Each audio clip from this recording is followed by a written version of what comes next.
hiccup, everyone. We had the stream crash out, drop out, whatever, etc. So I'm going to try to see if I'm going to see once again if I can get my frickin' I'm gonna see if the audio's fixed now. I'm gonna see if hey, there I am. There I am. All right, we're gonna try audio test number 2, guys. I'm sorry. I'll jump into the stream title in just a second. Thank you guys for being patient. If you guys are tuning in late,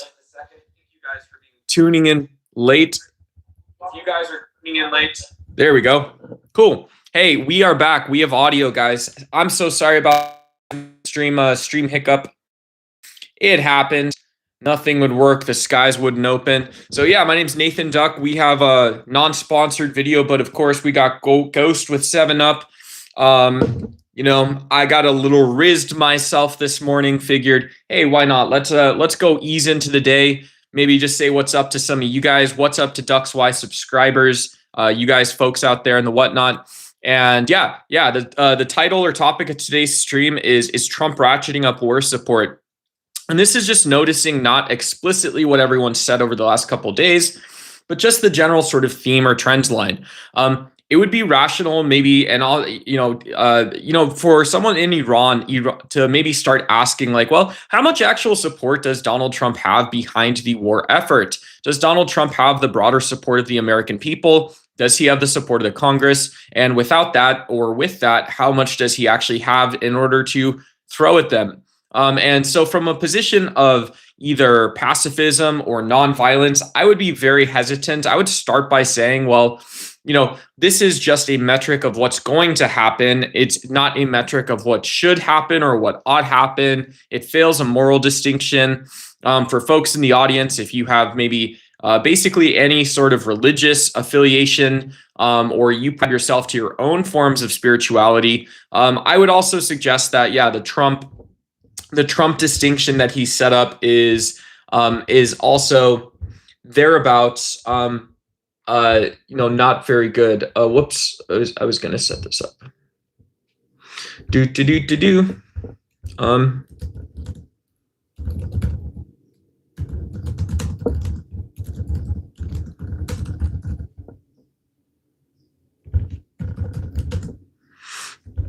Okay. Yeah. And so, yeah, the question of Donald Trump's war support is huge. There's also the question about the scope of the violence that's happening in the Strait of Hormuz. And I think if we oppose the war, all violence should be opposed. And this is in the same case that when we saw the Palestinian and Israeli conflict escalating, and it appeared that people on both sides, both Hamas as well as Al-Qassam, as well as Hezbollah, as well as Houthis supporting the Palestinian effort in Yemen, and then as well as the IDF and senior officials in the Israeli government, as well as whatever support they could push up through the UN, right? This is makes it less mysterious. When we say, well, who is actually participating in the Gaza genocide, the Palestinian genocide, when we look at the war and we actually see, well, who made choices and how did they go from A to B, there isn't that huge of a mystery. You have smaller regional governments all across the region. And then you have these sort of edges, right? These edges of ideology that are supporting Palestinian people, supporting Palestinian statehood, supporting Gazan statehood, supporting a pullback on the level of policy, and then specifically, that diplomatic route that doesn't involve bombs dropping. And then you also have people bolstering the case for the Israeli military war, coming from the UN, right? Very unpopular topic, but the reality is a small number of people were able to support the violent efforts because a lot of people had given them this responsibility prior. Right? People in the UN who didn't speak out immediately and stop this war in Iran and Palestine maybe looked at the aggregate picture and said something like, well, guess what? With the legal authority that you've given us, or perhaps the amount of influence that we have, but the legal authority that we're able to actually go pull from to stop the conflict, we're not going to be able to do that, right? We're not going to do that. And so this is a really, really sort of damaging or sort of difficult critique to approach, but it's still useful because we see this pattern repeat all the time. It's where there's a small number, maybe sometimes even a large number of people who have a lukewarm desire to oppose their government, to oppose the war, to oppose violence that's perpetuated in other societies that aren't our own. And then, this is met by the actual sort of militaristic side or something to some regards. The actual military side where people are resting basically their hopes and dreams, their presumptions on the ability that the conflict stays contained. And if it doesn't stay contained, it's going to contain some sort of, idea or moment or, notion that people are going to push it forward. And this leads us back to Donald Trump. Donald Trump doesn't seem to be a president of peace. He seems to want to capitalize not on these sort of small seeds of optimism, these small seeds of peace, pacifism. The actual idea is that Donald Trump, he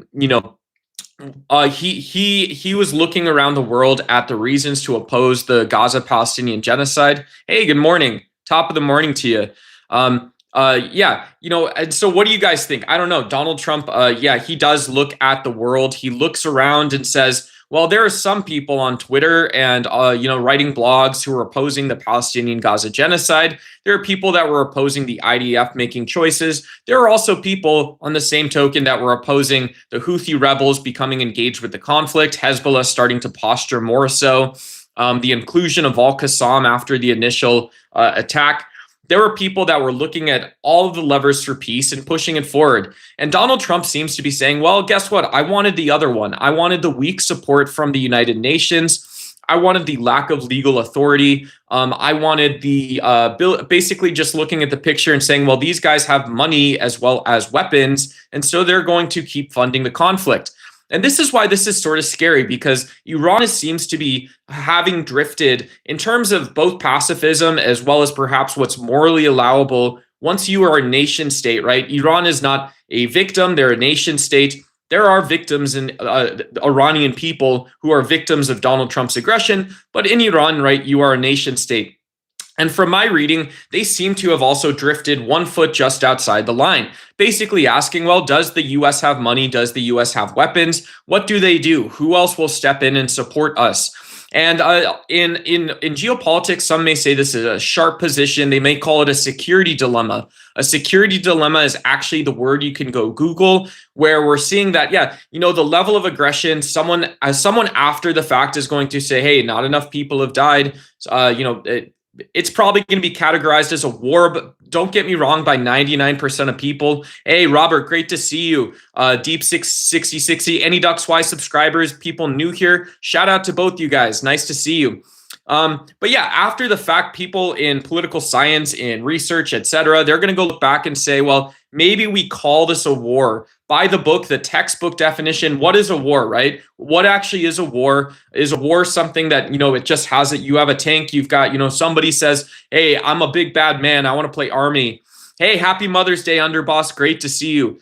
I want to play army. It's wartime. It's wartime for me. And so now it's time to go to war. Well, no, wars actually have definitions. But unfortunately, while we're watching these things play out, we don't get to decide the scope or scale of a conflict. I'm just one person. You're just one people. We can put all of us together and we could build a line from, Missouri to Washington, D.C. And that still may not actually stop people in power. Leads one to wonder if this is actually a democracy. But you pull this back and you say, well, Iran and Donald Trump seem to be playing a very dangerous game right now. Iran seems to be signaling and saying, well, hey, the majority of our 100 million person army, we have 100 million citizens paying taxes, just like you. 2% of that goes to our military. It's not as much as you, but 2% goes to the military. And so you're saying that we've deconstructed the military, we broke everything down.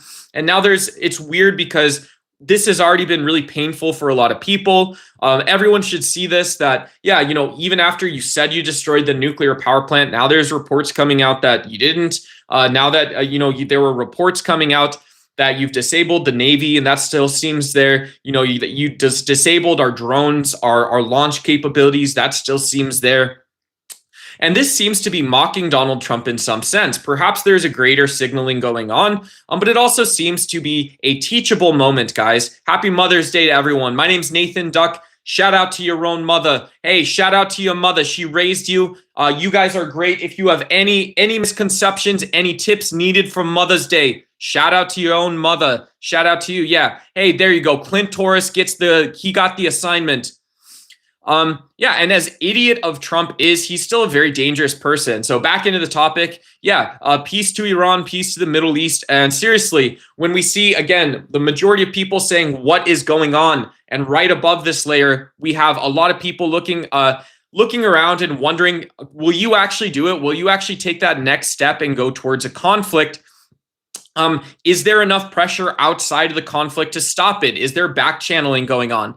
Who knows? Maybe it's the case that Donald Trump's been told things by multiple nations that aren't in the news. A country like Saudi Arabia or Dubai or one of these countries say, well, here's actually how far we'd be acceptable, amenable to taking the conflict. So this is what the chessboard actually looks like. And Iran, for their part, they maybe have also been told the same things. Hey, you're the weaker player in this by far. You're the weaker player. You're also in a position where it's difficult to see what your enemy would have to gain by attacking you. However, given all this still, this is maybe what we see as acceptable. We think the US could go this far, and this is where we would really start pushing back on it. And so it is one of the most dangerous games. When we see that Iran and the United States are willing to hit each other, hey, great lesson for makers of small arms, all this other stuff. We're able to hit each other. The U.S. historically not a nation that liked getting hit. And yeah, this is just where this is where the topic falls. Politics are very unattractive. Hey, great point. Yeah, politics, it's some people think politics is about power. A lot of times it's about understanding what a decision controls, right? Maybe slightly different reframing. I don't know that politics is unattractive. It's unattractive to demand how someone else live their lives. I think it's more attractive to imagine the constraints that you're operating in, the opportunities that exist for a person, and what sort of stress that puts on the system. Why not be able to make decisions in politics that benefit more people? Why not adopt a cosmopolitan, global civil society? These sorts of mindsets, to me, are a lot more powerful. Hey, what's going on, Duet? This is boring. That's a strange statement. Haha. Hey, see you saying adios. Adios. What do you mean, ducks? Why? It should be ducks where? No, the name of the channel is Ducks Why. Yeah, my why is what I'm uncovering on the channel, right? It's not supposed to be that poetic, but if you guys wanna help me rebrand the channel, feel free. But yeah, Ducks Why, my why. My name is Duck Nathan. My why on the channel is talking about politics. You're converting to Orthodox soon. That's a joke? EO is not the way. Yeah, I'm probably never going to convert to Eastern Orthodoxy. Probably, right? With almost 100% certitude. What? You enjoy Alex Soren's channel? Yeah, good luck to Alex and his channel and everything, right?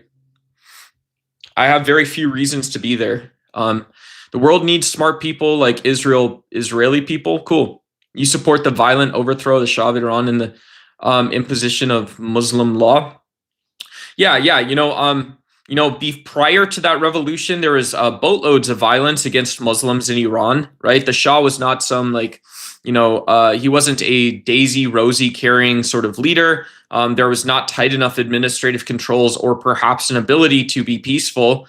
And after 1979, yeah, they still put black bags over people's heads. And it was just the other side, quote, whether it's sectarian or a religious divide that was doing the same thing. And so the debate and argument wasn't about deliberation. It wasn't about civil society. It was not about bandying together, surviving the forces of being a weak state at that time. It wasn't about surviving the influence of having a Western U.S. government in there. The discussion was about who controls the institutions of violence. So if I were to oppose something about my first question or what my research interest, if I was going to look at this, is I would look at the actual agency to avoid further civil violence. that was put in place in the first 2 years or something. While you're setting up this way to, after the revolution, while you're setting up the new government, you're basically setting up parallel institutions, parallel government bodies, saying that, hey, you guys know these court systems, you guys know how you get taxed, you guys know the judiciary, you guys know prisons, you guys already know all this stuff, right? It would be like looking to Kash Patel. It would be like looking to Pam Bondi. We already know this stuff in the US. But then he goes on, right? Then after the revolution, they go on and set up this more stuff. So like a political science research question in political theory might be like the recognition and appreciation of violence in nation building or something, right? So you're doing nation building, you're rebuilding the nation, you're rebuilding the constitutional form of government you have, you're rebuilding what it means to be internationally recognized. So you have the biggest question and a lot of these small questions. What was it actually like during and after the revolution? Was there an appreciation of violence against citizens? Was there a definition of citizenship that didn't include violence? Who was responsible, spoke about this? What decisions were made? And when you do see inevitably, wherever you are, when you see violence or civil rights being violated, people would accuse the U.S. of having cruelty, unfair prison sentences, long prison terms, things like this. Well, where does this come from? Where does the tough on crime rhetoric in the United States come from? So all things being equal, but they're just also two different worlds, right? They're two different phenomenalities. So you guys can know that phenomenalism is what you actually see. It's phenomenalism is see, feel, hear, touch. It's our empirical perception of this world. It's how we measure it and whatnot. It is, the perception of the nature of things. And so the phenomenalness in Iran that a scientist might study is, oppression. And then the phenomenalness in the US is also oppression, but they don't have to be the same oppression, right? You disambiguate what oppression means in these different places. You disambiguate institutional failures, failure to fund things, failure to hire the right man, the right guy. This is one of the traits of authoritarianism too, right? A rise of male rhetoric, a rise of chauvinism, a rise of sexism. A lot of people point out that Japan, Germany, Italy, when we look at rational actors like warlords and militia leaders that have risen to power in Africa, in the continent of Africa, in Southeast Asia, it's all men, right? It's male style political gameplay. This isn't saying that you might not have an Anne Boleyn or someone who's like whoever it is, somebody has a vicious mindset to take and seize and crack down on power. They get too frustrated. Everybody was frustrated. So, hey, go do that. I didn't really mean go do it, but go do it. One of those types of deals. But the Muslim regime rained violence on the Muslim regime. It was also Muslims too, right? That's an example. If you guys look at Art Vandelay's comment, why not? Why would you not be allowed to be a Muslim? Or you could say, hey, I'm agnostic, but I was raised Muslim, or I'm an agnostic Muslim. I don't think you can know, but I tend to seem toward, Islam, whatever it is. What is supposed to be Sufi or Sunni, Shia, one of these, right? And so,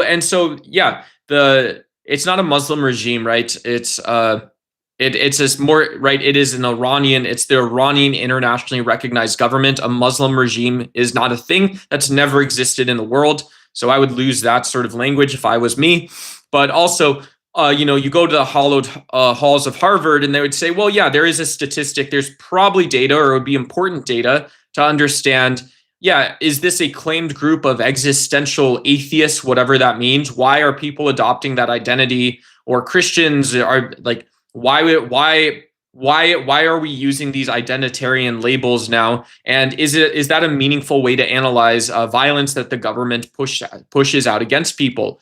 I don't know what it would actually look like. You'd have to go see in what story the world is telling you a little bit, but you could be a little insistent and say, right, you couldn't really go in good faith without bias and say, I want to study violence against non-Muslims. I want to, if I knew you and you said, I want to study how the Muslim government rains violence down on non-Muslims, I would hope you see that is full of bias. It's full of it comes from and is running away from Islamophobia. There's no such thing as a Muslim government, right? That's just not a thing that exists in the world. Bullshit, mate. Cool. Well, you can get a short timeout, buddy. No lie, bruh just hit on the Kanye Alicia Keys type beat. Hell yeah, brother. New York City. Hey, New York City, where are we at? Shout out, $8, baby. Just hit a little crip walk and bruh, make it feel better. Yeah, cool.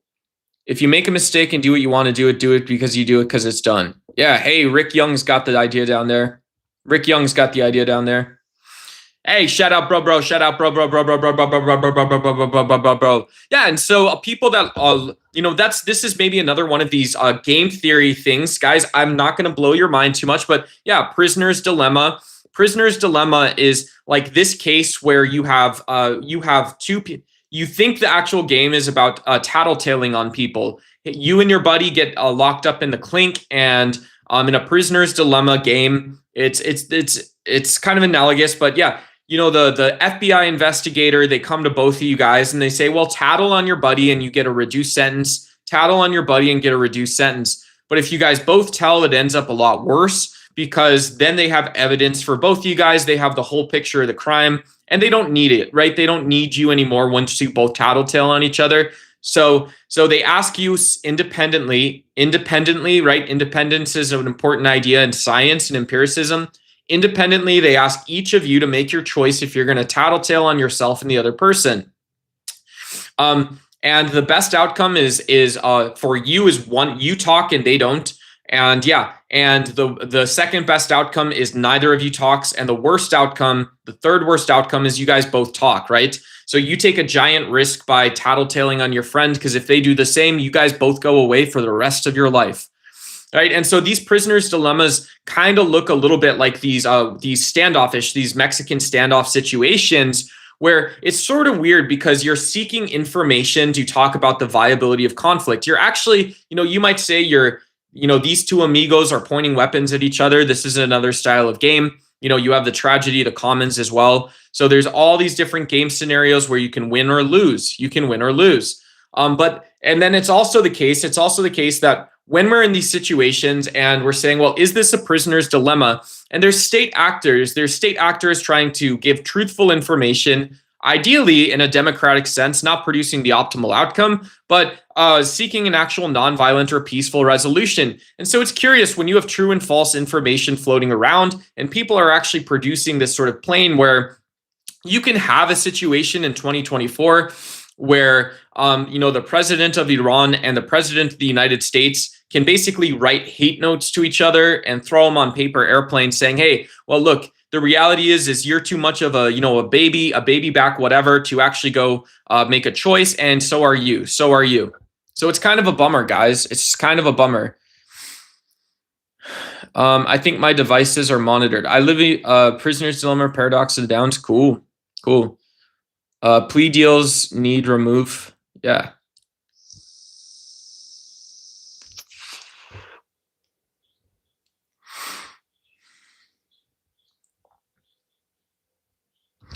Yeah, it's very strange. It used to be the case where people didn't want to stand up to the United States. Iran's always had a really bad attitude about the US, and it's partially because there's very little to gain. Iran doesn't have enough natural resources to truly change the long-term equation. There's also a ton of people there. It's very poor. Also, the average household income in Iran is a very poor country.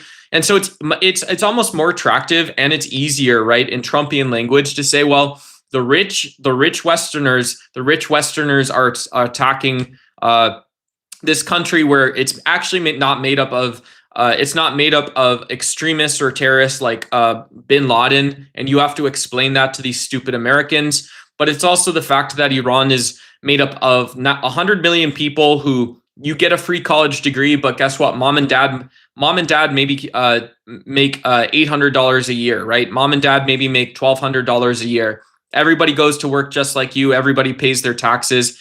They may make a lot less too, right?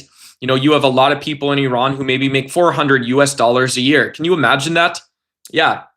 I'm asking you guys to send on YouTube right now. I have U.S. bills. You guys can say, well, I should go give Iranians money. Yeah, you should. But you could also support your buddy Duck.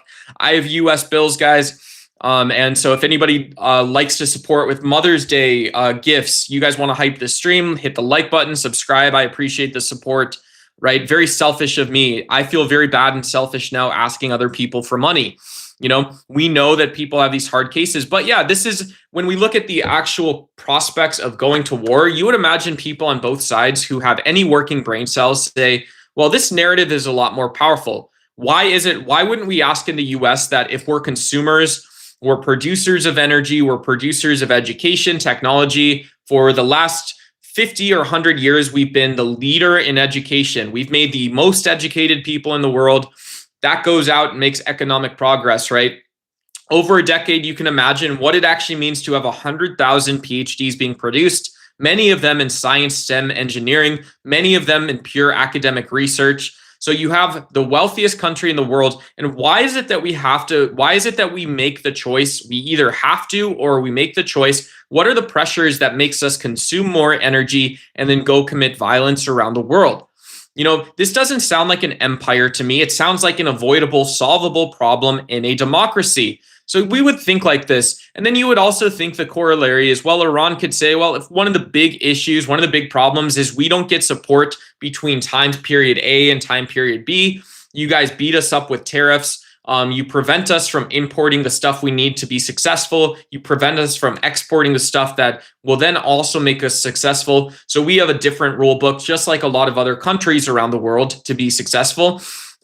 And then, so why don't we get support? But also, you know, it seems like we did pretty well opting for this theological, theocratic regime. You know, Donald Trump, he wants your little kids. Donald Trump wants to cuck you. He wants to put the 10 commandments in schools. He wants, you know, your mommies and daddies reading everyone the Bible like his friend Charlie Kirk told him to. And so, yeah, we have our stronger form of that, but you guys have that too. And so why between A and B's, it's so hard to find solutions. For you guys, why between A and B, do you guys train to go kill people? What mobile are you using? Hey, yeah, thank you, Tapu Sani. I'm using a Samsung A14 or A15. It's one of the last models that has a USB-C device, so I can plug my microphone in. It's also not that expensive of a phone. I paid about 150 USD for it. And it has battery saver mode on the battery. I can turn the brightness down when I'm just using YouTube or browsing. And then, yeah, I've used the beta version of YouTube Create. The beta version of YouTube Create's very good, guys. Yeah, if you guys want to talk about content or something like that, I'm happy to help out with that. I'm not an expert, guys. We've got about 1,600 subscribers. You guys are all awesome. It's not about the number. It's the fact that we get over 100 chats, sometimes as many as 1,000 chats on live streams, guys. I try to keep up with you guys when you guys aren't going too fast too. Your camera quality was better yesterday. Yeah, the front camera is 1080p, so it's just a matter of bandwidth and stuff like that. And yeah, you know, whatever. It doesn't matter that much for live streams and stuff like that. It matters a little bit more that you know, you're putting together good content plans or something like that. I don't know, whatever. I don't know. Everything's stacked up or something like that. Then going down to a rabbit hole, literal, that's what's your hobby. Cool. Hey, yeah, I wish, shout out to you guys if you guys are like, who knows everything and you're struggling with addiction or whatever it is. Shout out to you guys. You know, I'm not I can't help you with that on the channel. You know, this is a friendly place for people to talk about philosophy, ethics, morality, talk about political science, these types of deals, etc.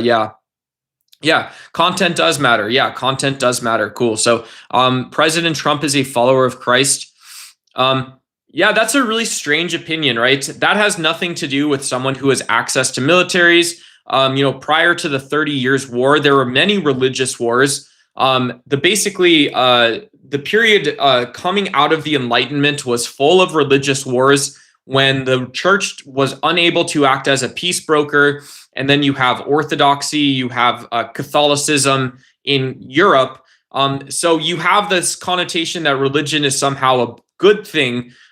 There's really truly no evidence of this. And so and it's not just that there's no evidence of it. It's that, well, what do you actually produce back? You produce these comfort narratives, right? If you would imagine, here's an example. You would imagine that if I cannot go out with a chessboard and talk to Iran, let's say Donald Trump hires me tomorrow and said, hey, this guy, he is like your foreign minister. He loves political science. He loves political theory.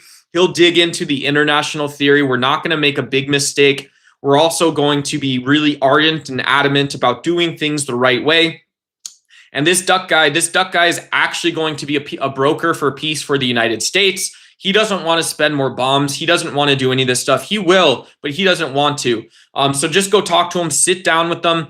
And yeah, let's get these nationalist pigs out of here. Let's get these people out of here who haven't put together a good plan for any time, right? It's not about power. It's ultimately at this point about competency. And you guys severely failed that test. So Duck's going to come in. He's going to talk to you about this. You know, in the sense that I can't bring a copy of the Bible with me, just like you cannot bring a copy of the Quran with you.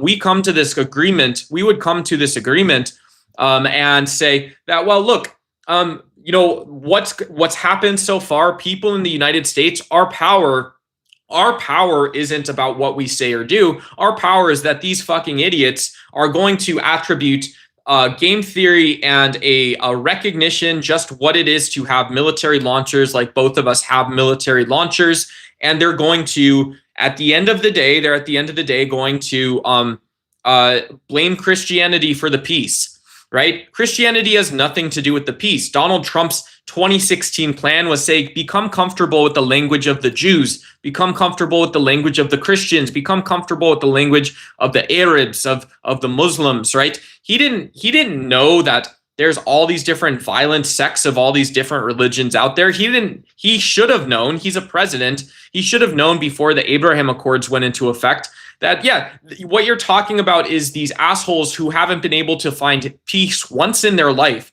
Right? There's not one period of history of sustained peace when Christians, Muslims, and Jews are involved. And he said, this is our plan for peace. Donald Trump is inept, right? And this is, you know, the best case interpretation is this is a nationalist troll, basically a fascist, national socialist, Nazi style troll saying that, well, look, American culture is superior because we can live in peace. And then when it doesn't work, what does Donald Trump go do? Well, it sounds like, right, this is great storytelling, but it sounds like Donald Trump goes out and he just begins starting wars. Yeah, what do you see in the world? Guys, trust your gut a little bit. Do you see Donald Trump talking about wars, starting wars? Yes. Greenland, yes. Cuba, yes. Venezuela, yes. Iran, yes. Yemen, yes. All of them.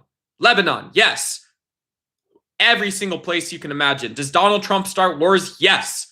Has he done anything to interdict in other wars? Was he the driver of peace in a place like Sudan or no? Obviously not. But in a place like what is it called? Rwanda? No, he wasn't. So trust your eyes and ears and your gut. And when it comes down to it, are Christians peaceful in terms of like you have a doctrine, you have a theory, a strategy of peace? No, you don't, right? You tell people to act like the sheeple. You tell people to manage themselves down a layer. You say, hey, you don't need to know the true nature of reality, which philosophy or mathematics studies. And your values, right? You're going to be 40, 50 years old by the time your values are able to approach those of the great prophets of Islam, the great prophets of Christianity, right? Just young man, just stand here and pray like this, right? This is ironic and surprising because it seems wrong to you, if it just seems wrong to you that there's war and conflict in the world, it seems wrong to undergraduates in liberal arts programs who study social science, who study psychology, who study neuroscience. It just seems off that we've had no say in the fact that many people around the world don't get to talk about environmentalism. We don't get to talk about inclusion of animal rights. We don't get to talk about universal human rights. We don't get to talk about living peacefully despite both embracing, celebrating, and despite differences. We don't get to talk in any of these ways. These simple ways of putting this stuff together is not out there.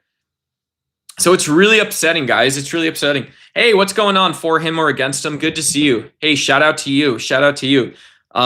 Man, I'm telling you guys, the channel feels like it's getting boosted or something weird. I hope that's not the case. If you guys are just from the algorithm, good to see you. If you guys are DucksWise subscribers, I love seeing you guys here. I'm gonna dive back into chat too a little bit. But yeah, shout out if anybody is like whatever you're doing weird stuff on the channel, please don't do that, guys. Maybe it's just a fluke because it does happen, but we had 6,000 guys. We had a huge stream yesterday. We had 6,000 viewers in like an hour, right? Really less than an hour. Our stream took off after about 20 minutes in, 6,000 people tuned in. And I ended up, we got through the sort of topic. I said hi to people for a while and then I closed the stream down, guys. So you guys know how we've been doing it here. I don't mind doing it that way. Getting able to say hello and stuff, what's up to people basically anywhere and stuff like this too. And yeah. So cool. What's your channel about? Yeah, this is a philosophy, politics, political science. We're sort of a niche channel, niche academic channel. But we cover the topic of politics, hopefully taking on a slightly scholastic lens. And yeah. Hey, yeah, thanks. Yeah, it's awesome, guys. I love you guys, but I love people that get value coming back to the channel. So anyways, that's the end of that. Hey, how are you? Much love from India. Yeah, shout out to you. Hey, shout out. Muhammad practices, okay. He would tell his apostles to divorce their wives so he could have, yeah, so that sounds more like what Jimmy Len is saying in a blocked comment sounds more like kink. Yeah, it sounds like sort of this bull cuck, whatever, just infidelity kink or something like this. I don't know why that would have to do with religion. But yeah, the morals that are professed in Christianity and Islam are inconsistent. You can't go from start to finish. And it's just very odd because if I have a philosophy textbook, I may not agree with it at the end of the day, but I can go from start to finish. So yeah, it's an advantage of modernity. It's a different type. The case that's always made is it's a different type of moral value. And a philosopher would just say, well, maybe, but no, it isn't, right? That's, the seeds of that is something you're just making up in your heads. You're presupposing it onto a philosophy text. When I presuppose that the Torah and the Christian Bible professes a God who talks to men's balls and says, "You have such good balls," and quite literally, your balls will go forth and spread themselves. This is just an aspect of the world that I'm supposing, right? It doesn't actually exist. That what I'm saying is what Christianity is supposing, that you have a mythical guy giving well wishes to your testicles. That doesn't actually exist. You have a problem with Christianity. Well, I'm an atheist. I'm a Buddhist atheist. I'm a former Catholic. So to say I have a problem with Christianity undermines, right? That undermines what I would actually, my testimony about religion would be about the values I learned. It would be about the good things I learned. It would be about studying religion every day, my education. But then after that, right after that, my testimony about religion would also be about how narrowing or damaging religion is, right? Religion tells you cannot go be a good scientist, a good mathematician.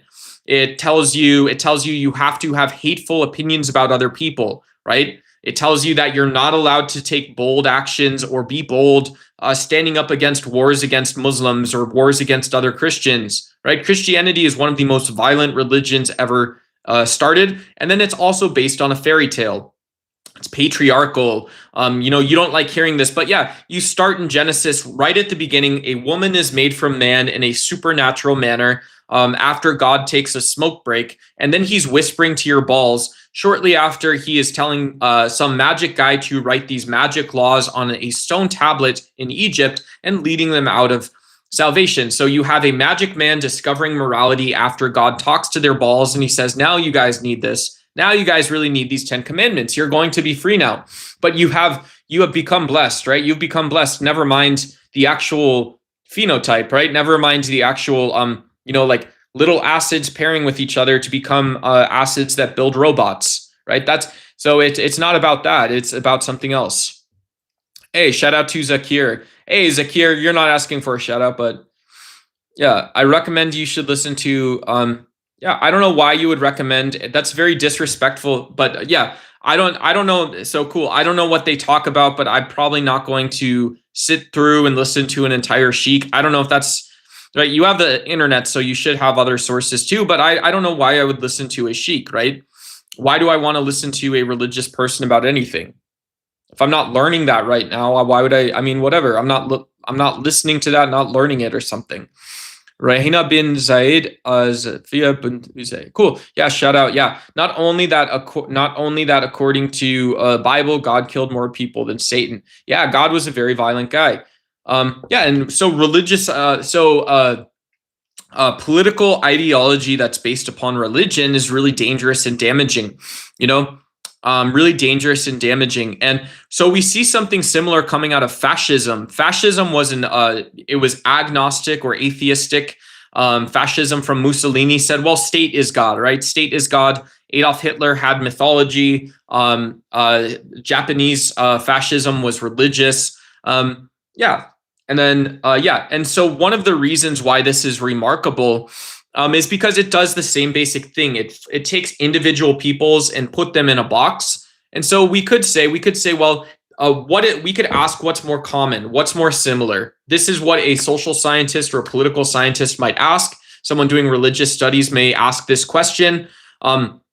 They would say, well, we saw many great wars across Europe prior to World War II. We didn't need Uncle Hitler, building these little person-killing factories all across Germany, dotting the countryside, planning these little routes on maps. We didn't need Uncle Hitler going out and doing stuff like this because we had religious wars prior to this. And so you might ask, well, were these religious wars in actuality, in practice, based upon what actually happened, more akin to religious wars, or are these some new type of atheist war?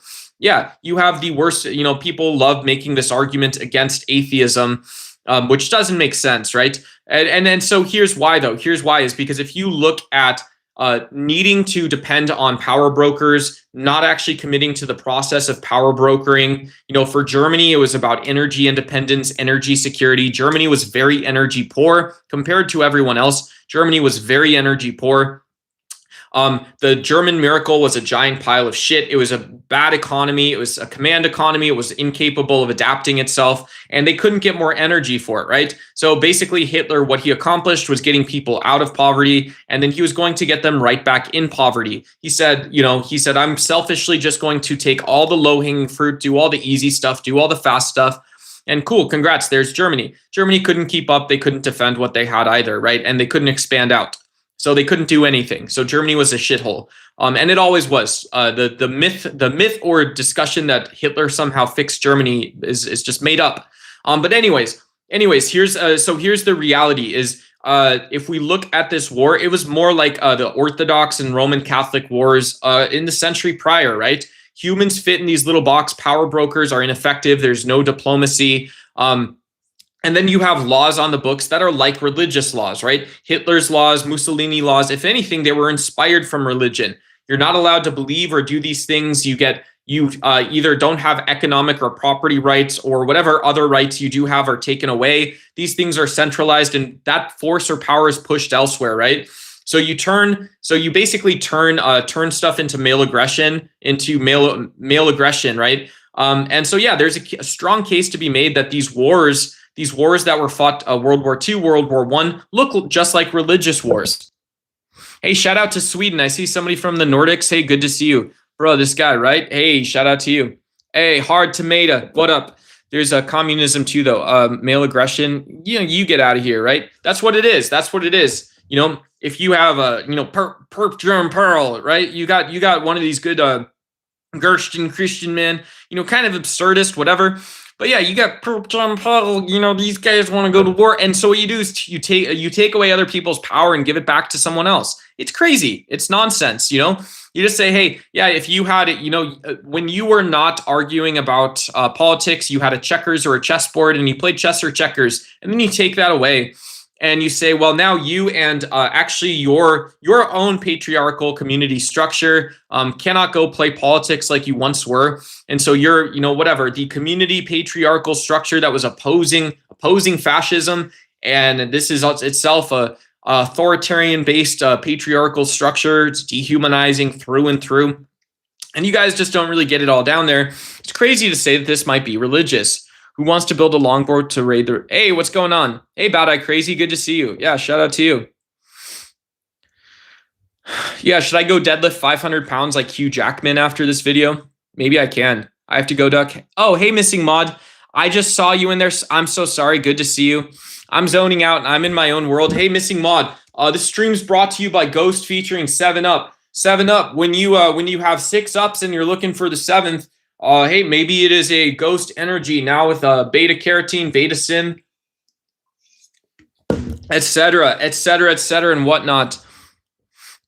What did you do for Mother's Day? I helped my mother. My mother picked me up yesterday, and I helped her fill jugs of water for her water cooler. And yeah, I should cook something. Yeah, and then my mom even made me vegan steak tip fajitas. So crazy, right? Crazy stuff. Crazy.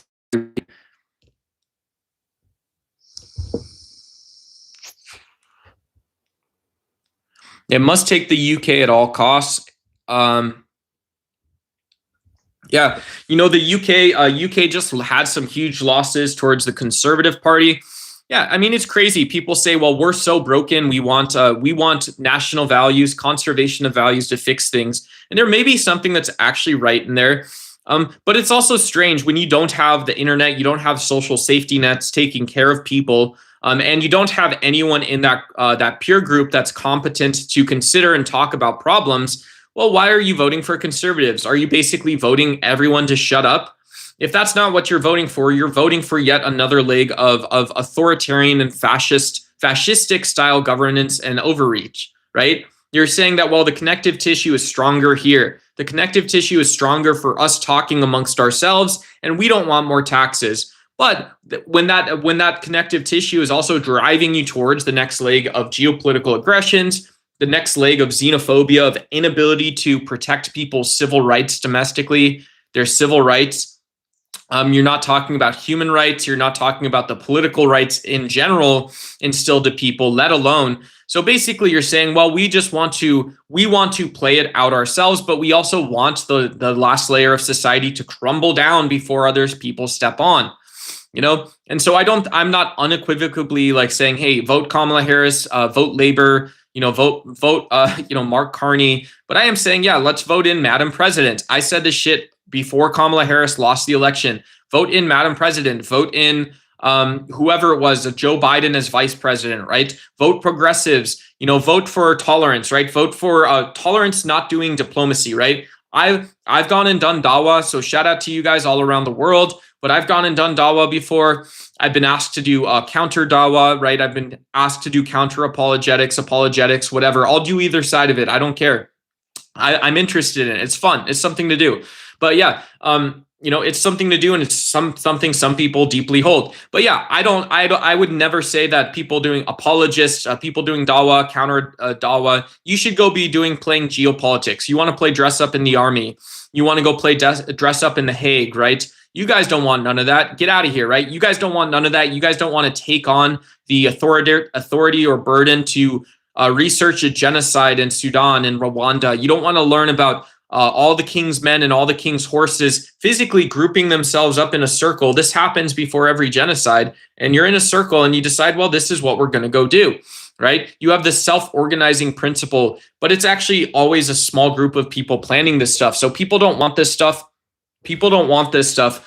Yeah, and it's crazy because of speech. UK arrested 5,000 because of speech and opinions. Yeah, well, people in the UK are also destroying the country, right? People in the UK are destroying the country. And you're talking about people who don't have high school diplomas. They haven't finished their primary and secondary schools.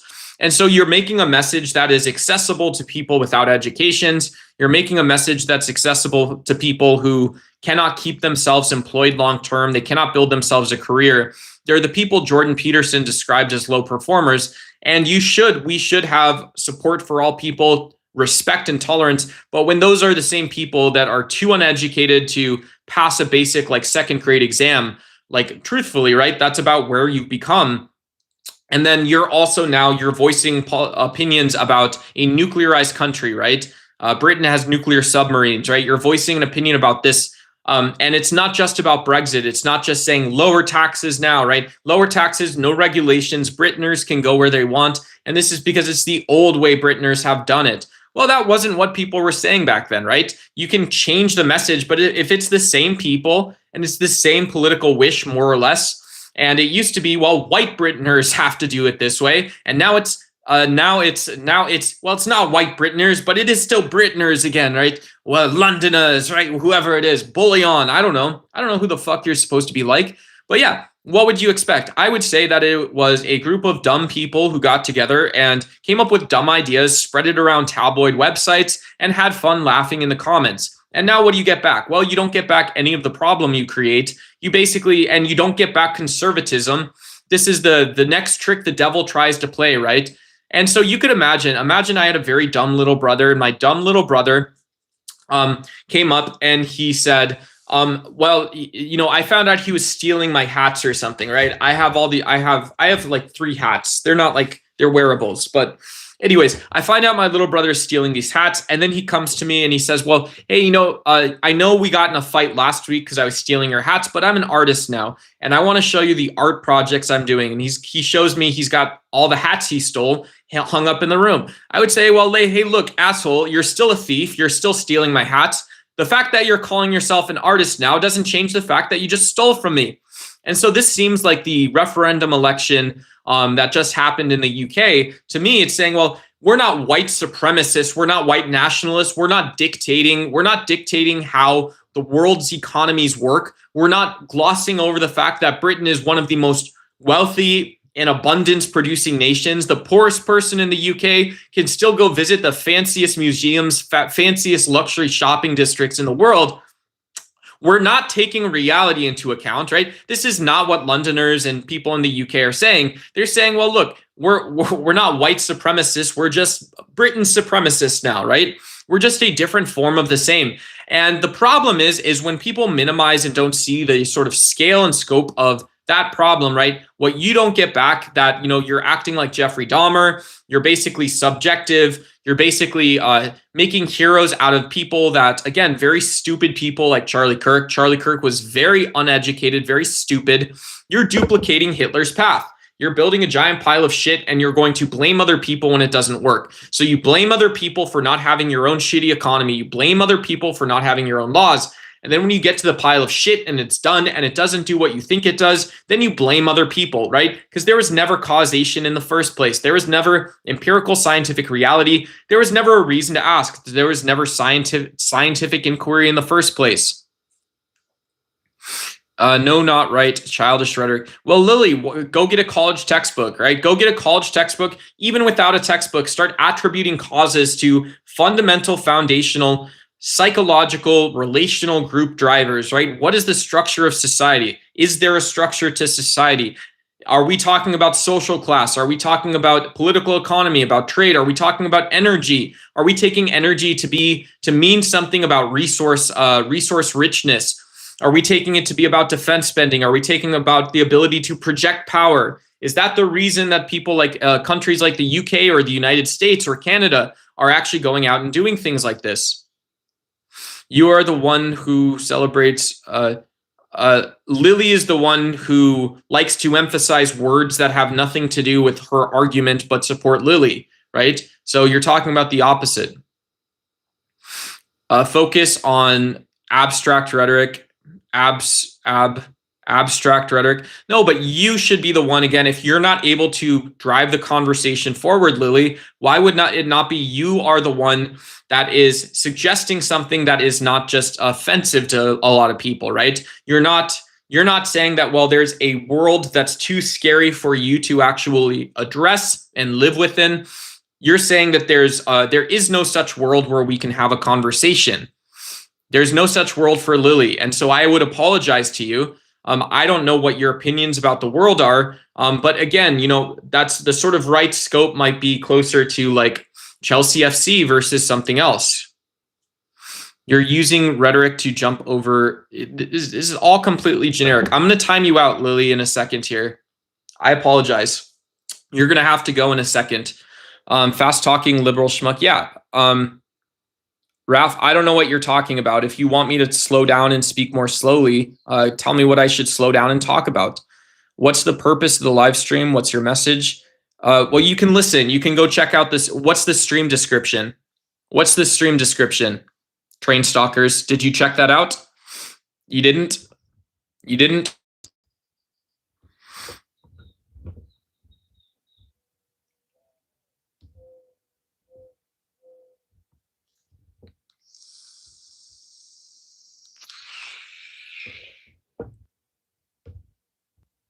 Yeah, 1 second.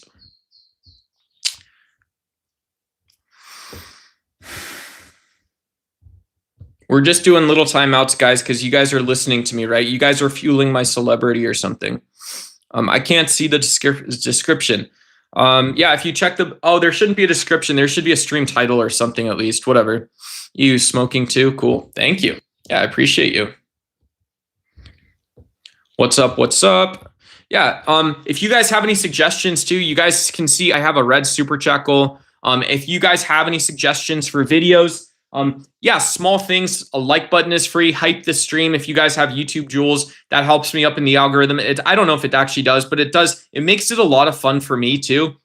So sending happy Mother's Day stuff. Good luck, have fun. Any of those small ones, right? The sparkles, gold, that stuff's a lot of fun. So support your favorite creators. If you guys want to support me too, that's awesome. Small super chats support all, help all the time. So you support Trump. No, I'm not I don't know Donald Trump personally, right? Donald Trump is an elected politician. So I wouldn't know how you support Trump or how anyone supports Trump himself. I don't know if you have that, that big cottage cheese booty, shout out to, President Trump, and you're actually holding it up. But no, I'm not a MAGA voter. I'm deeply opposed to policy coming from neoconservatism, right? Policy coming from neoconservatism, policy that reifies and makes stronger nationalism. I'm very against those things, and I always will be. I find you very attractive. Cool. Thank you, Perlana. Appreciate it. Are you on the left? This is a politics, philosophy, political science stream. Thank you. Thank you. Appreciate it. 3 dots to the top right corner. Do not recommend channel. Thank me later. Cool. Yeah, free speech. There you go. Are you left or right winged? I don't know what left or right winged is. You're asking about identity politics specifically. I would prefer to not have the conversation based on identity politics immediately. I would prefer not to. Identity politics make it much easier to not understand the other side's argument or experience. And it's not about the other sides, it's people, it's individuals on the other side. And so it's very strange, right? Here's what's condescending about left or right wing politics is the place where I'm from, the place where I was born, the per capita GDP, the average household income is like $18,000, $19,000 a year. In the United States, that is very, very poor. That is very poor. That means you live in a trailer. That means you probably have to drive 45 minutes to just go find food. And it probably means you don't have a job year round, or if you do, you're working 2 or 3 jobs to support yourself. So yeah, this little county in Ohio that I was born in has a $20,000 year per capita household income. Very poor. And so it's very strange because I understand this is a massive issue. This is people's lives. But I also understand that there's systems and things that support this. And I also understand that it's useful. I would love to have conversations with people that were born in places with less money than me. And I would love to have this context both for the United States as well as in a global context. What other nation states? Where? Why? What can we talk about? What's useful? And so it's very condescending to say, well, my experience, my identity for left versus right wing politics is it has to be related back to me buying knockoff Cheetos or knockoff cereal brands, knockoff Ghost energy drinks, knockoff Sprite McDonald's, right? Knockoff this kind of stuff. If I know in the first place that this sort of poverty or this sort of attitude people are carrying other places is what the politics should be about, why would you not just trust someone with that information? It's condescending saying that, well, I have my own power source, right? I myself am going to be a power source for this stuff. And then what happens? Well, you become the bully, right? Very quickly into the conversation and strategy and plan, you become the bully in that case. And so it's annoying. I wish people were more tolerant. We supported people more. We cared less about money. We cared less about violence, our own comfort. But I'm just one guy. So I'm neither left or right wing. I think identity politics in 2026 ask people to be dehumanizing and violent towards other people. I think it causes them to be very rude and mean. Does supporting trans rights lead to a lower trust society? Raf, I have no idea how you would make that argument. yeah, I do believe that ensuring that that citizenship, as just someone would understand it, waking up in the morning, right? You should be a citizen if you are a woman, trans person, gay person, black, brown, any type of ethnicity, religion, or identity, right? We've decided on having identity in society, and so it is the job of the federal government to ensure that you have the full rights of citizenship and all of the rights promised to you in the Constitution. No one disagrees with that. So when you're talking about a lower trust society, I think you're demonstrating that you don't understand. Citizenship. It's not that you don't understand identity. You don't understand citizenship. Yeah. Hey, how you doing, Zaruz? You come to India? Yeah, maybe one day. Maybe one day. I don't know where I would go to in India. But yeah, I'd go to India or any place else in the world. Yeah, it'd be cool. Yeah. It'd be cool. He sounds like a humanist. I'm not. Yeah, I don't subscribe to humanism. If you guys want to read it, I'll drop it in chat.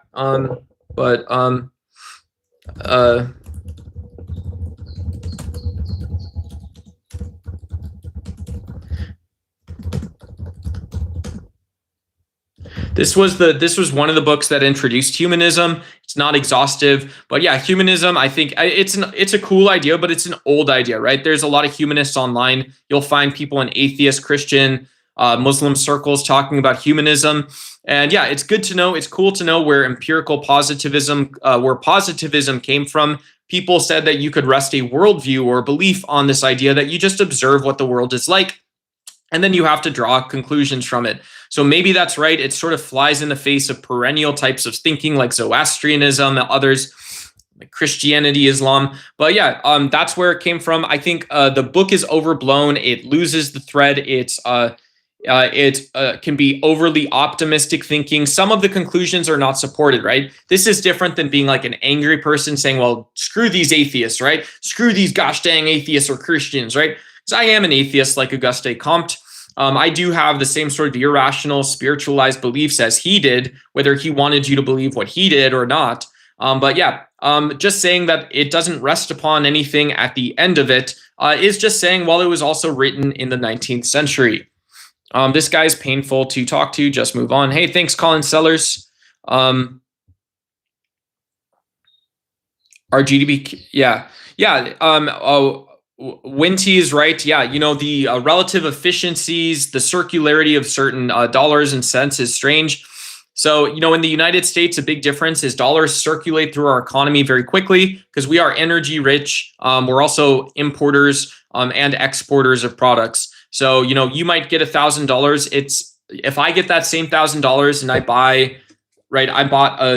bought a clearance, virtue signal clearance, but I bought a 7-Up Ghost Energy drink, right? So this is a brand deal. So just buying this, both these guys got it. All of these ingredients, these guys, everybody that pitched into the soda, I'm not trying to be condescending, but they all got some of my money. And then it's also all the people at the grocery store. And then they're going to go out, and the savings rate for poor people in the US is very low. And because the savings rate is very low, the money I spend on this that doesn't go into a corporate investment account, which is the majority of it, is going to go back through the economy 1,000 times, right? And so in some sense, if you're talking about spending energy, spending resources, the US is the most beautiful, efficient machine that's ever been created in terms of circularity, in terms of creating understandability, fairness, sustainability, reducing environmental impact, as well as not producing competition. It's not. Right. And so one of the criticisms that neoconservatives in the US like Donald Trump have of other world leaders is the fact, right? If I'm the one delivering this message, it is that, well, what are you guys going to do differently than us? And everybody says, well, hey, we'll show you. And then it looks like, yeah, you sure are showing us, right? You're building just like everyone else closer to nationalist forces, just like everyone else. You're investing in militaries. You're driving the military spend. Just like everyone else, you have no way of supporting your close neighbors, or you're only supporting your close neighbors and not other people. And so it's a grown-up challenge. I would say it's a grown-up challenge. I'm not trying to be condescending to you guys.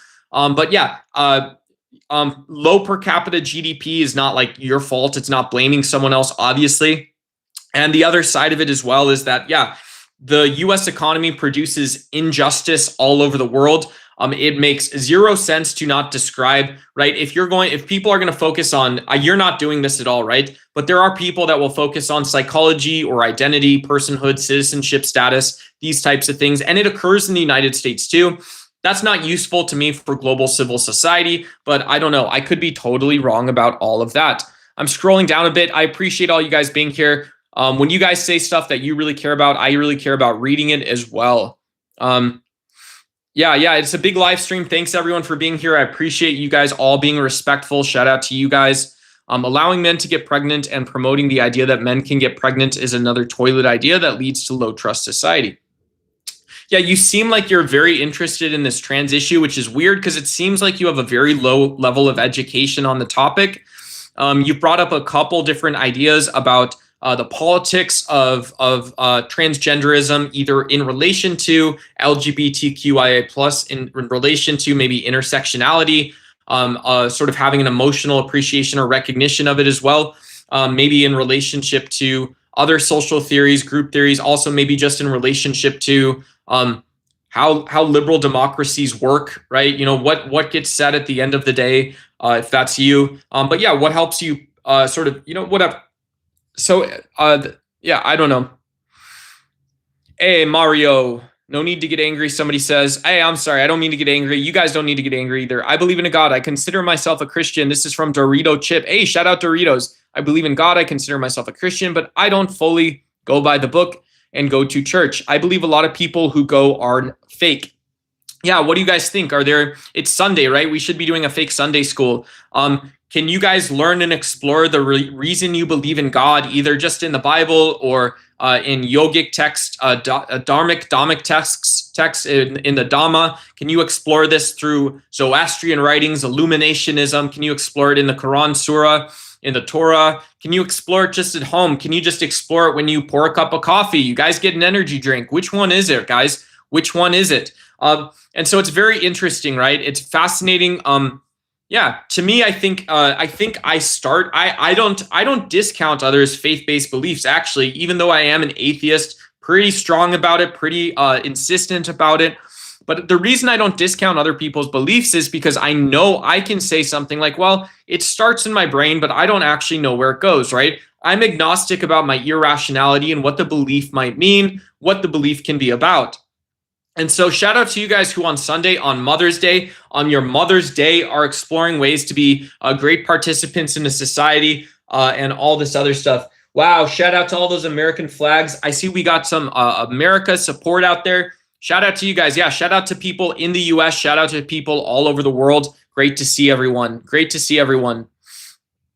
Trump and MAGA. I'm not normal. I take several and one of my happiest times was when people respected my identity for a month at a camp. Cool. Hey, shout out to you. Yeah, you know, it's crazy. I take on issues here like I'm happy to take on issues here like the fact people still want laws that let you pray the gay away. People still want laws that let you focus identity and focus the most painful or traumatic parts of having an identity in a society on certain topics. They make it public, political, louder than it has to be. So a lot of these politics conversations don't happen with respect to other people. And it's also some of it doesn't happen with respect to justice. And for me, the latter one is more unacceptable. When we are seeing very blatant, clear ideas that and it's not about tolerance, right? It's not about tolerance. It's just saying, well, this is a political fight that your own side should be having, right? If this is something that should have been managed by like not Charlie Kirk, but someone akin to Charlie Kirk, you know, who knows? There should have been like Papa Bill O'Reilly, who likes to go do shock jockey stuff, be hateful, and he has this value of conserving values. Bill O'Reilly was a conservative. But Papa Bill O'Reilly should tell people, no, you guys can't go back to praying the gay away. I don't know what it is that exactly that you want to do, but you're not going to do that one, right? And so we're going to, as conservatives or as Christians, we're going to prevent that one from coming out. And if you guys spend too long on the trans bathrooms or women in sports stuff, no, you probably shouldn't be talking about it anyways. But we're also going to pull that one back, right? This is not our last hill to die upon, right? So don't celebrate it. Use the worst birthday. Hey, I'm sorry.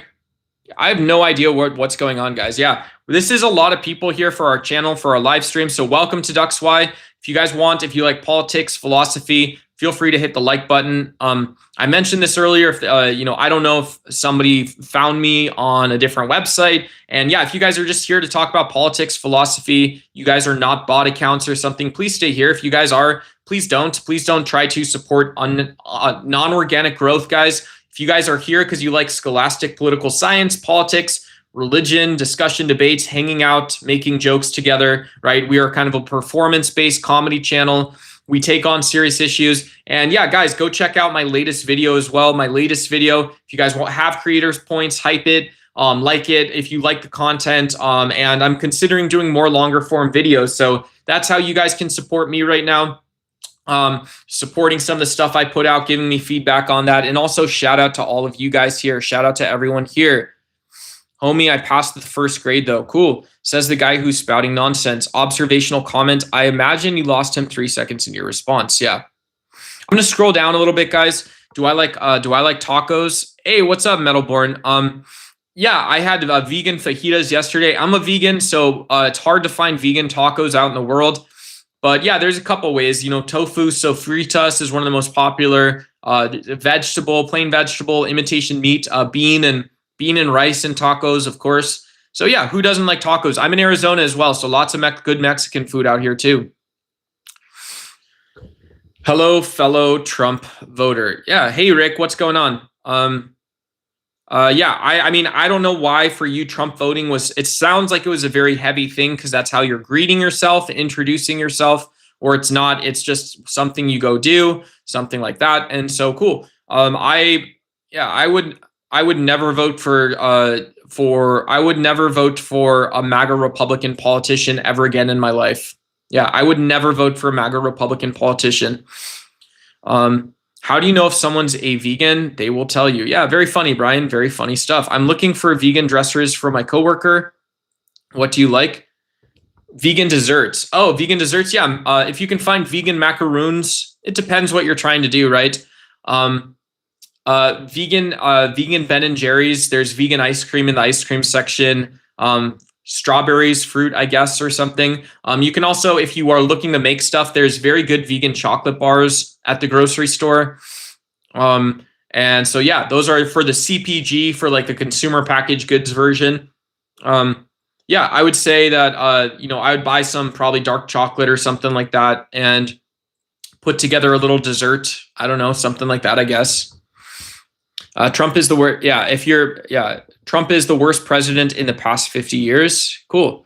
What's your job, your profession? I stream full time, right? I stream full time. Yeah. So what you see me doing right now is what I do full time. Yeah. I'm very excited to be here, guys, too. The channel's been around for about 2 years. Anyone curious? Hi, my name is Nathan in real life Duck. I've been doing YouTube now for about 2 years. You guys can see I've got a ton of videos that no one ever watches, and that's okay. But the most recent stuff I think is pretty good. Our videos now are full HD edits. They're, again, sort of scholastic topics that impact the real world, may shape your political opinion, right? May help you find the fence line, may help you find what your belief applies to and how involved you want to be in politics. You guys tune into the channel for 15 minutes once every 2 weeks, or you guys tune into the channel for, a couple hours. You guys want to sit here with me and talk about some of this stuff, listen, engage in chat, get in arguments in chat. You guys can talk to each other in chat, right? I can't force you guys to or stop you from doing so. And so, yeah, if you guys like the content, do consider like and subscribe. Yeah, anti-death penalty is one of the things I just thought about. Somebody's saying somebody's not going to be missed. But yeah, let's oppose the death penalty. That's a very cruel thing, is to have a death penalty. Hey, Aaron, good to see you. Good to see Aaron. Hey, Aaron. Hey, nice to meet you. Caleb, my thoughts are that we should tax them more because your written abilities are shite. Cool.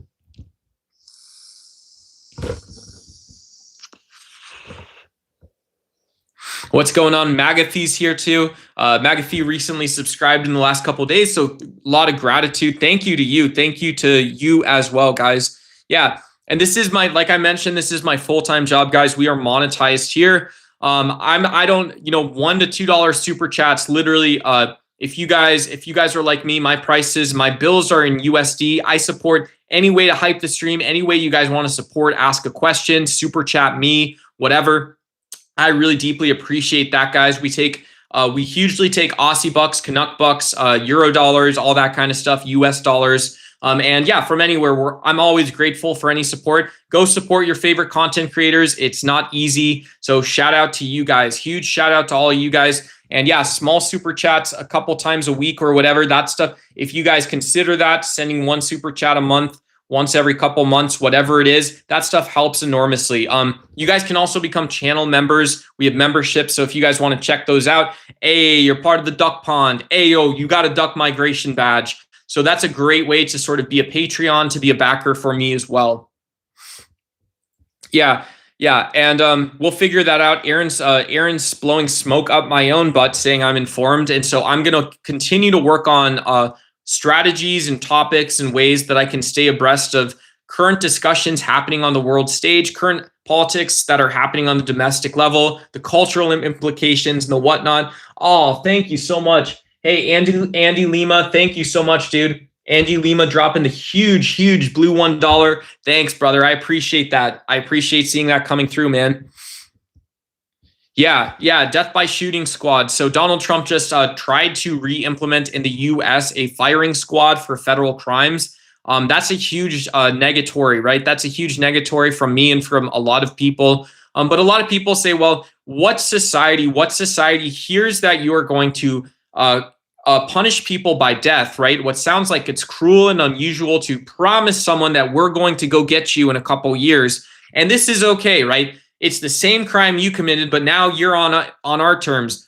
And so someone like me who supports veganism, someone like me who supports global citizenship would say, well, it's the same types of societies. It's the same psychology and drivers in a society who don't believe, do not accept, who would, one might say, would refuse to accept that violence produces violence, that other people are people deserving of the same moral agency as you.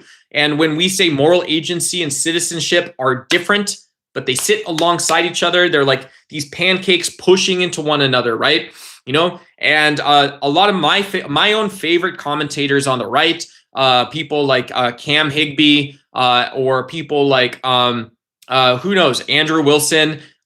These are like Andrew Wilson. I've shared a panel with Andrew. There's people on the far right, whatever, that I respect for the content they have, the value, the entertainment value they provide to their audience. But these guys know that as much as we push into each other, I'm always going to accuse you and say that I do accuse you of giving your values to the audience as political and as moral. And there is just no such thing that exists. Right. A clear example of this is I can't put on as a vegan, I would never put on an army uniform and be more or less justified shooting a cow to feed myself. Right. Those two situations are the same thing. You're shooting a cow. Right. So to me, that's the morality of it. And then the decision that Uncle Sam wants to feed me beef in a mess hall. Also, shout out, I do Stolen Valor content too. So shout out to any vets here. But yeah, the fact that Uncle Sam wants to say what's the beef in the mess hall, that's a different question to me. So that's my own opinion. Morality, citizenship, politics are different. We started lowering, but now we have shooting squads, right? That should just be kind of mind-blowing in the first place, I guess, a little bit. That, yeah, the federal government is hiring 100,000 police officers, 100,000, black shirt Gestapo, but 100,000 federal police officers that over the next decade, they will have to hire people to manage and train and make sure they don't mess up. And we've already seen them messing up hugely, right? Opening their own detention centers. And so you see this, and even as someone who's a progressive Democrat, who's not that, don't tread on me, it's all a violation of freedoms, stay away. I'm kind of wondering what federal government you woke up inside of that can pull off this level of sort of discussion or debate. It's crazy. It's absolutely crazy. Bam. Just make money from people's conflicts like a war profiteer. I just want you to be honest. And you just make money from, so does the United States, do I personally, do we profit off of wars?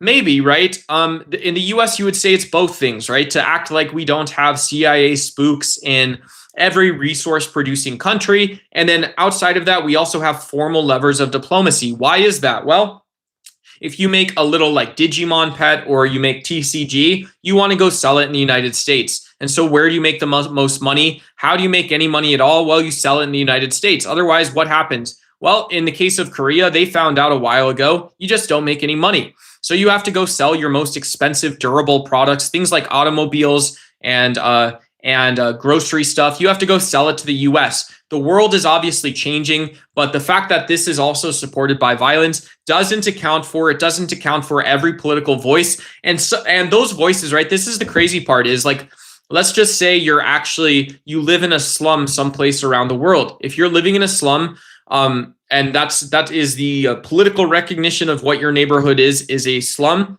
You also maybe know or understand, or your opinion encapsulates why there's so much inefficiency and war in the world, right? We just don't know. Maybe it doesn't, right? You might just be, at the end of the day, you're a schmuck like every other person out there. When I say people in Washington, D.C., in Silicon Valley, when I say people in Austin, Texas, you're schmucks. Right? When I say that, maybe it's also true that actually politically we're all schmucks. There is no secret Calcutta, India, sort of like spiritual, physical material actually weighing in on the truth, weighing in at 98 kilos or something. This is the version of the world. 98 pounds, right?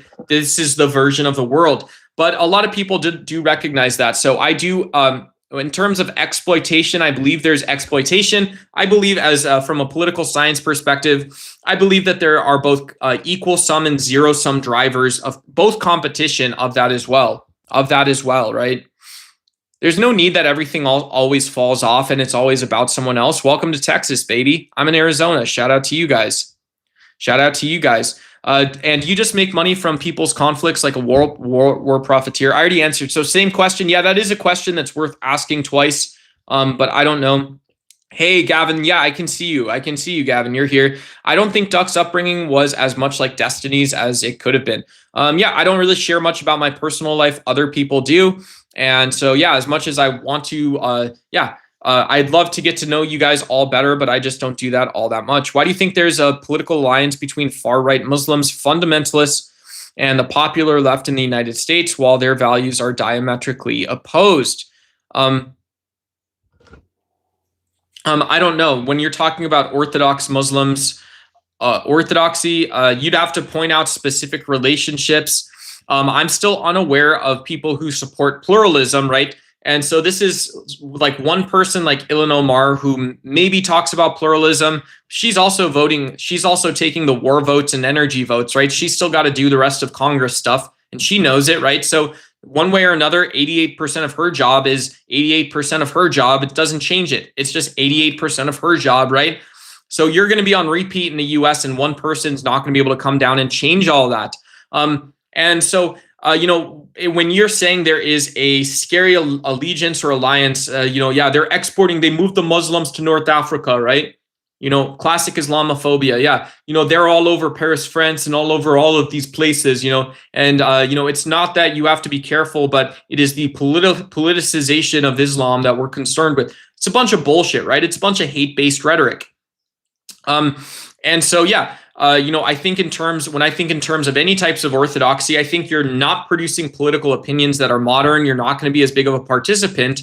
And so something like pluralism is the best chance, right? Because this will be a reflection of the deepest values you can proclaim to. And in reality, if you're an older person, you're an older devout Muslim in the United States, I would say, well, guess what? You and I may actually have a better idea of what your grandchildren, sons and daughters are going to believe and be doing, right? And so if you want Islamic values to be reflected in a secular political sense in the US, pluralism is a great shot, but here's also what we can talk about.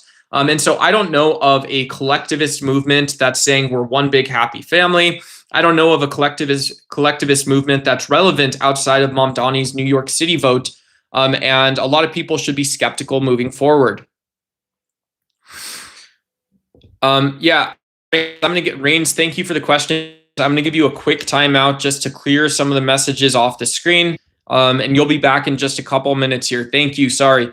You were posed a really good question earlier. Why don't you answer it? Is fascism, if fascism is driven by economic policy, how did a company like Edison International survive funding Mussolini's fascist regime? So you're asking about a firm participating in, if fascism is driven by economic policy.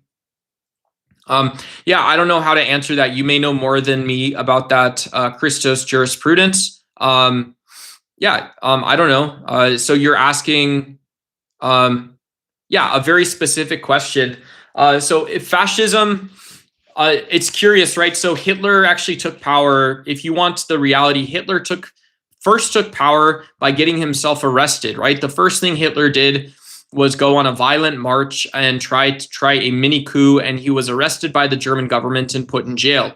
And so this argument that fascism is driven by economic policy doesn't appear to be something that an autocrat would recommend, or right? So it doesn't appear, and so there is a question whether or not something like the National Socialist Party in Germany or whatever Mussolini was up to, are these attributable to a level of analysis of a person? And then, right, and so is that dodging the question? Well, no, because you are assuming a lot in your question, and maybe I'm just not prepared to debate. That would be a longer term debate question for me, right? So I guess that's what you do here. It's not what I do here. Very sad I can't answer that better on my own stuff, but it seems like you're smuggling too much, and it ultimately feels like it's going to produce an inaccurate conversation. It's not just me not knowing stuff, but I don't feel like my fake CIA core brain is looking at this and saying like, well, this person has no fucking clue what they're talking about, and they're just going to start acting crazy in a minute here. They're going to freak out. He didn't answer it. Yeah, it's a real question. Yeah, and so, if you have an asphyxiation with corporatization or something like this, and you're saying, well, this is what liberalism is about, it's very odd, because how do you explain then the command economy of China drifting over both to support technocratic development with like basically 100% economic indicators of success in projects outside of Beijing? And then you also have a strong push towards, China's now transitioned like trillions of dollars of their economy to the private sector.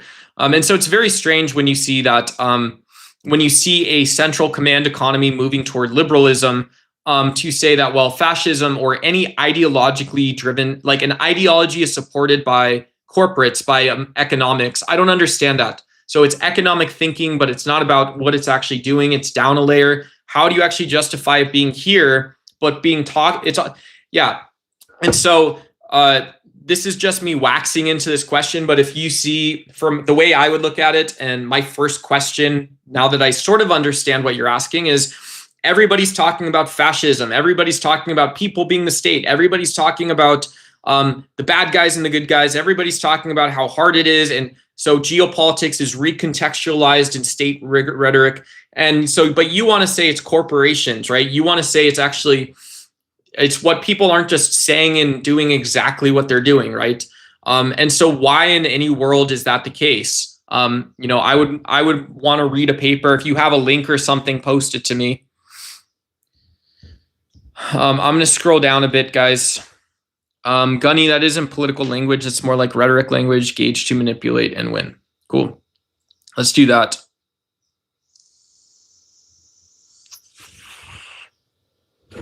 Singapore's autocratic government, they rank higher than the US in many categories.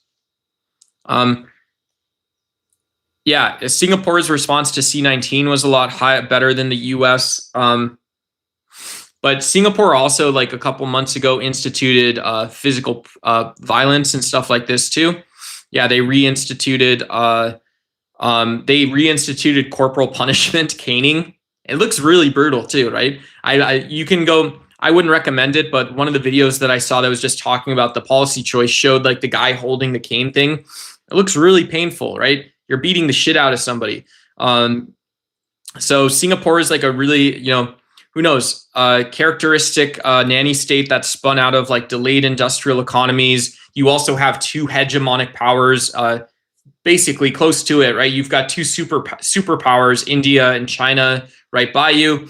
And so when you say what's the source of authoritarianism, there's probably a more specific answer, but part of it might just be that there is external power projected towards you. And so the state, for some reason, for some number of reasons, ultimately has to adopt these measures and then depend on, Kenneth Waltz might say would have to depend on structural systems, right? You cannot just blame that Singapore had a dictator for, they had a dictator or an autocrat as president for however many years, multiple decades. You actually can't just blame that, because at the end of the day, you have to look at the support system as well. And the cause isn't the thing you're angry about. The cause is something else. Fascism is a political movement. It ties itself to the market through preference. If you bow to the regime, you end up getting the contracts. Yeah, absolutely, right. But this does come down to constitution. Someone would say there's a supremacy of legal authority and constitutional power. If you redefine rights and liberties pertaining to state interests, it's not just about money, right? And so this is so if I'm understanding this right, somebody is asking and saying, well, if liberalism is so important or something, and all the rights, and I might maybe putting words in your mouth, but liberalism is so important, constitutions are so important, and so and so when you give all the economic power and rights to the state, this is what defines fascism or something. This is what the one thing that matters more than anything. And I would just wonder where that comes from, right? Is this based on a specific national study of what's driven success in the past, what has supported the borders in the past? Is this just about the presentist sense of who actually has influence, or their biggest problem is defending democracy, and so you take that away, you say, hey, now you can't do that, right? And so it seems more tactical than strategic, but yeah, it seems more tactical to strategic, but I don't know. I'm not supporting this with any evidence in the world. I just don't understand how the mechanism could work given the little that I know, right? It also seems like I would say, well, if I'm deciding top down, and now I can also do international contracts, I can also build or produce unfair advantages in a command economy or something like that, then that also benefits me from a perspective of hard power, right? That benefits me in a perspective of hard power. I can use capital to build war machines. I don't have to worry about war taxes from people that don't want to pay them. And so these all seem like things that autocrats would attempt to do, or something like that. Trump is the dumbest president that is loved by the dumbest people in the country. MAGA republicanism, I think, is deeply uneducated. It's deeply uneducated. If you guys ever saw, you guys can super chat me, by the way. If you guys want to super chat me for the pain of having to have skimmed this book, read chapters. This is Donald Trump's 2015 book, Great Again. And I feel like I'm living in a alien UAP vacuum right now. There's Trump with the family. So lots of pictures of Trump as the family man, etc. This is how you do it. This is how you do it, or whatever. Very stupid stuff.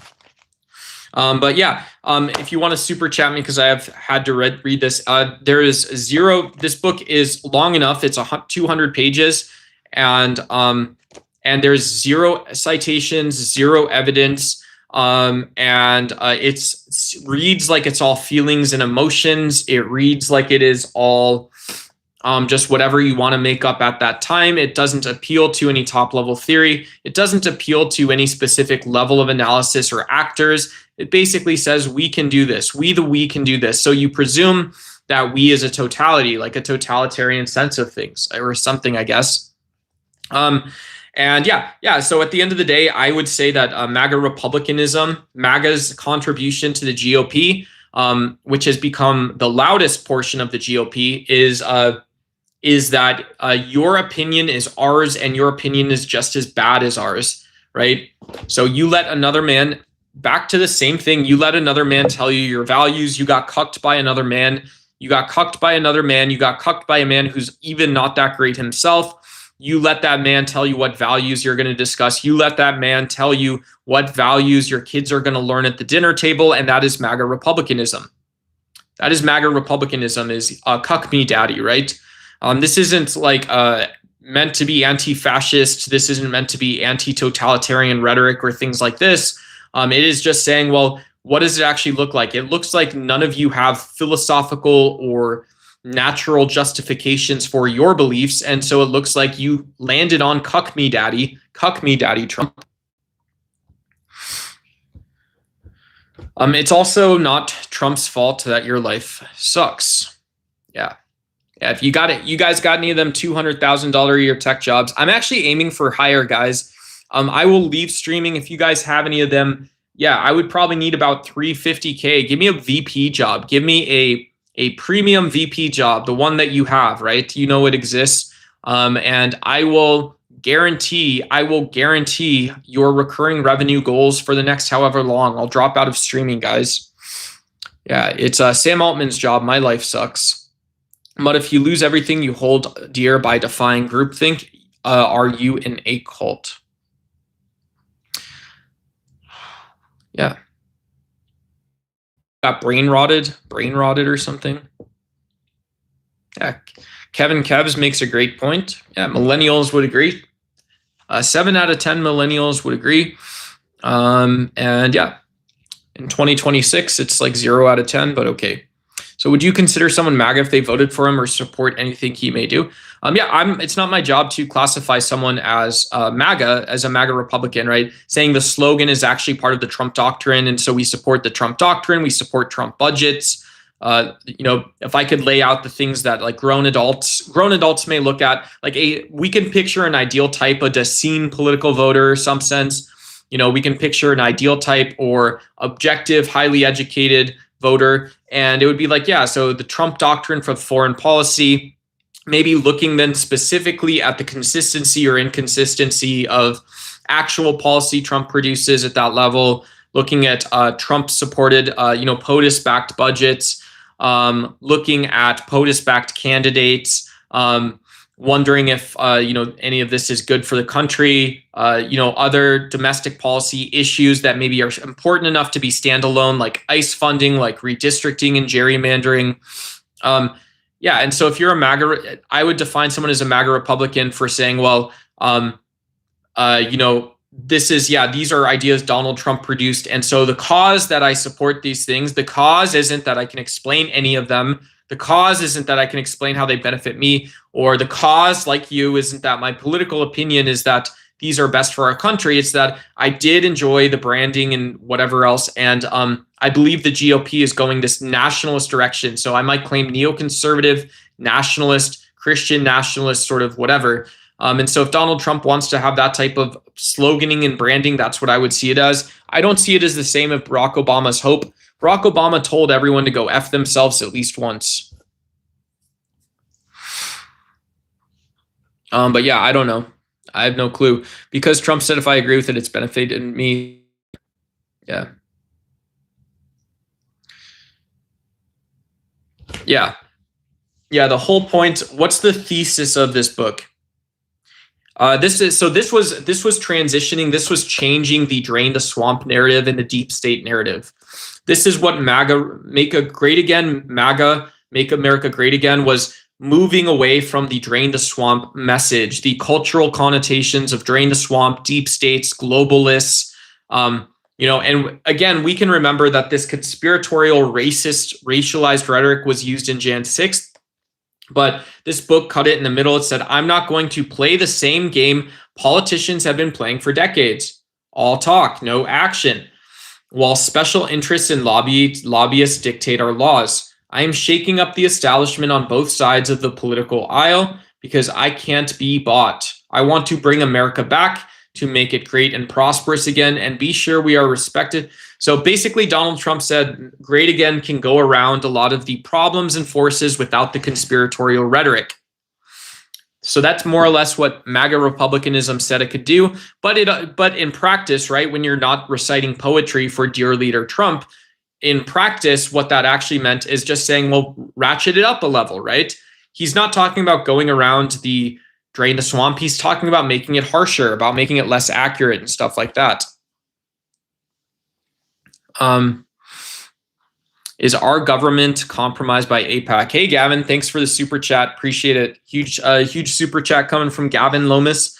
I don't know if our government is compromised by AIPAC. I don't know why it would be. I think if you're making a point here, hey, Brian, shout out to you. So I think if you're saying our government and you're not actually talking about what interest in Israeli lobby could actually push for Israel, assuming that's what you mean by AIPAC and compromised.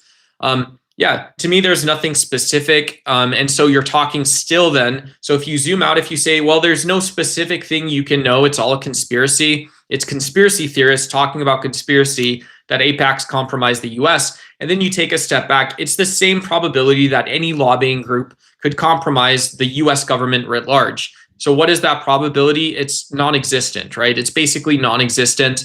The US government is large. You communicate frequently. You have objectives which themselves are very obviously loud when they're undermined. So if you said something like data center expansion, you said something like dominance and influence projected through partners in Southeast Asia, or the competitive ballistic and deterrent capabilities of NATO are what the US does, how would AIPAC impact those things without you noticing, right? These are not small things that are standing on a pin.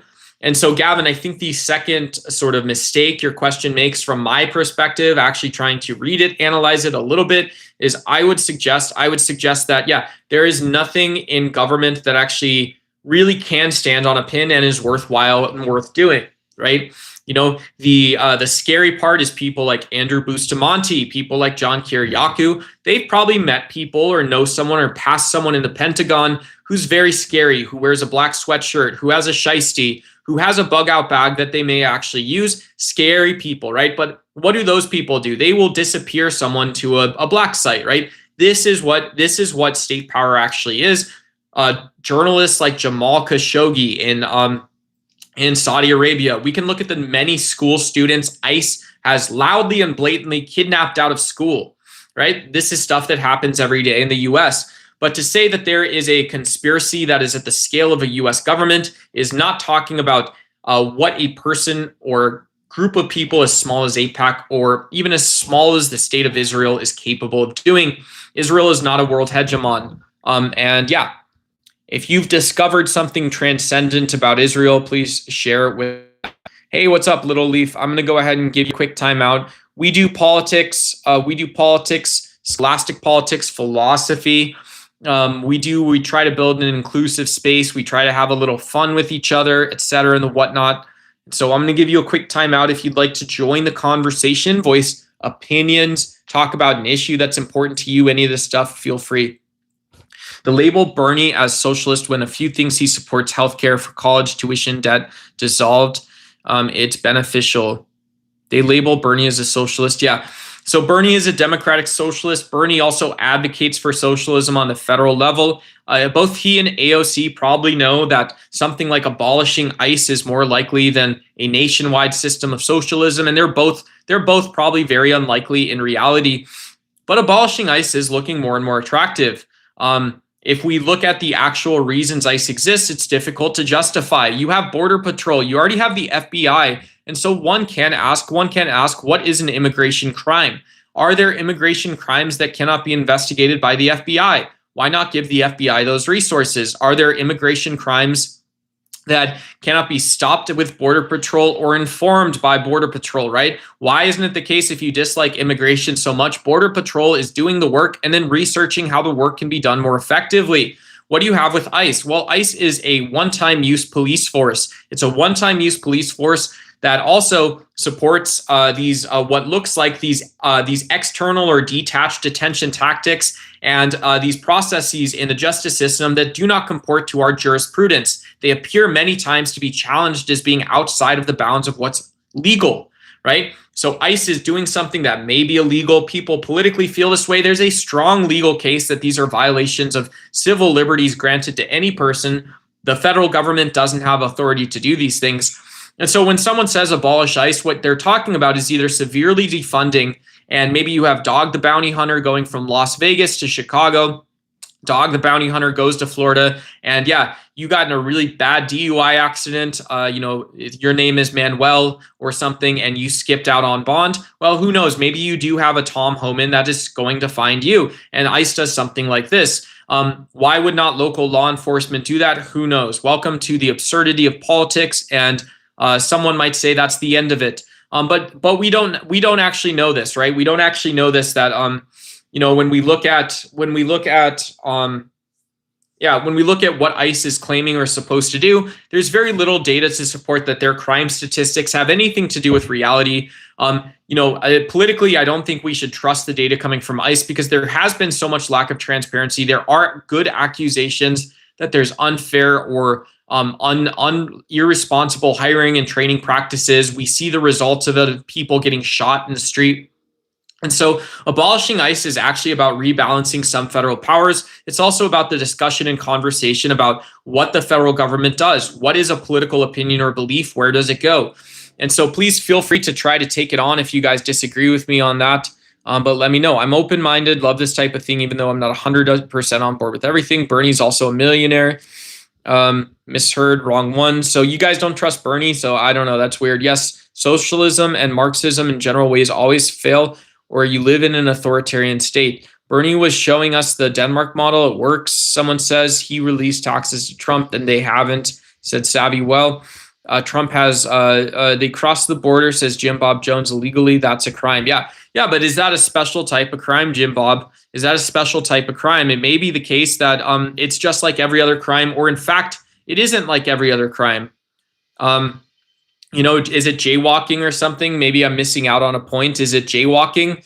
And even then, like, do we add context? Do we have context that's misstrued because it is the case that it's an agency doing it that maybe isn't qualified to do what they're doing something they shouldn't be doing in the first place? What if we just said in the first place, increase Border Patrol funding, ask DOJ to clarify how immigration crimes are tracked and prosecuted, and then ask the FBI what resources would be required to start researching serious immigration crimes that fall within their purview? Get rid of ICE then, right? Why have this extra agency that has acted more like a fascist organization that is a political liability and that produces little to no actual right? And when you look at the opportunity cost of it, more people in the US die because you have ICE than are actually saved from whatever bucket of crimes you're listening to 23-year-old men cry about, right? So you have people doing their rosary. You're doing, my mea culpas, my own little like cuck Christian thing. And then I'm doing my cuck world understanding thing back to it. But this is actually what is pushing. This is who ICE is saving. This is who ICE is working for. I mean, is that a true story or it's not, right? You guys get to be very rude to these brown people, but no one says something rude back to you. I don't think that's inappropriate. You're a Christian national. You only want white people born in the US here. And then you're a Christian national looking for these white people born in the US here. So you hire overweight, obese, out of work, dangerous men to go work for ICE. And then at the end of this road, what do you actually find? At the end of this rope or the end of this road, you find that it's ineffective. It's more dangerous to one person, so it's illegal in the first place. And in reality, if courts allowed it, ICE should be sued into oblivion in the first place. It's a liability for taxpayers. It's a liability and a time sink for politicians who have to have oversight of this policy. And so therefore, it's a bad thing for the country. And so you did all of this. All of this came from TDS is strong in this one. I don't know what whoa, good, yeah. So yes, and that's ironic. It's just ironic. Heigl me daddy. Heigl me daddy said no one ever, right? Go back to your 2015, 2016 narrative that Donald Trump wanted. Everybody has TDS if you're not with Trump, right? Or everybody break off into your little side rooms, your side classrooms here for this little stuff. Nobody cared. Nobody cares now. We lowered taxes and deficits exploded. I've heard several times that over 170 ICE agents were in the IDF. I'm not sure if that's true, but it's very concerning. I mean, Yeah, cool. Stick around, right? Sounds like conspiratorial thinking, I guess. I don't know. Go someplace else. Go watch President Sunday or something. Go watch Carolyn Borsinko talk about socialism, coded feminism, or whatever it is she's doing on her channel or something. So that's why higher taxes aren't good for those corporations. I don't disagree with you. It's just what I'm saying. Hey, thanks, Buffoon. Great to see you. I appreciate the support again yesterday. Buffoon's a sub, guys. You guys can be a subscriber like Buffoon. Yes, if you guys have public subscriptions, I'll occasionally do shout outs or whatever to you guys in the post sections. So you guys know I do have a blog up. I've got a direct link for tips. You guys can super chat here. I love YouTube super chats. I love when you guys hype the stream. I love memberships, gift memberships. If you guys want to donate any money, support my social media efforts. Yeah, it's cool. And then anyways, also just besides that stuff, support other favorite streamers. I don't know, not just the financial drive, but if you guys have the wherewithal to, go find a great comedy streamer, go find something you enjoy, go find a new channel, hang out there for a little bit, whatever. Love that stuff, guys. I'm a huge YouTube user, huge believer in social media, and believe that the technology can be used responsibly, perhaps more sparingly, and used for good and whatnot as well, guys. So yeah, they're smart, Aaron. You guys, what I'm gonna do is I will, if I can find some music, I'm gonna go pop an energy drink. I'm gonna go pop a second energy drink because I'm a degenerate today.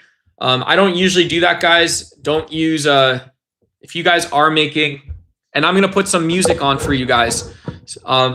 So music for me, music for you guys, energy drink for me, and we're gonna start there and see where it goes, guys. Let's see. I don't know what you guys want, but I'm going to make the executive choice here that we're going to have to do something like this. And then we're probably going to have to do something like this. And then guys, do you guys know what comes next?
What's going on, everyone?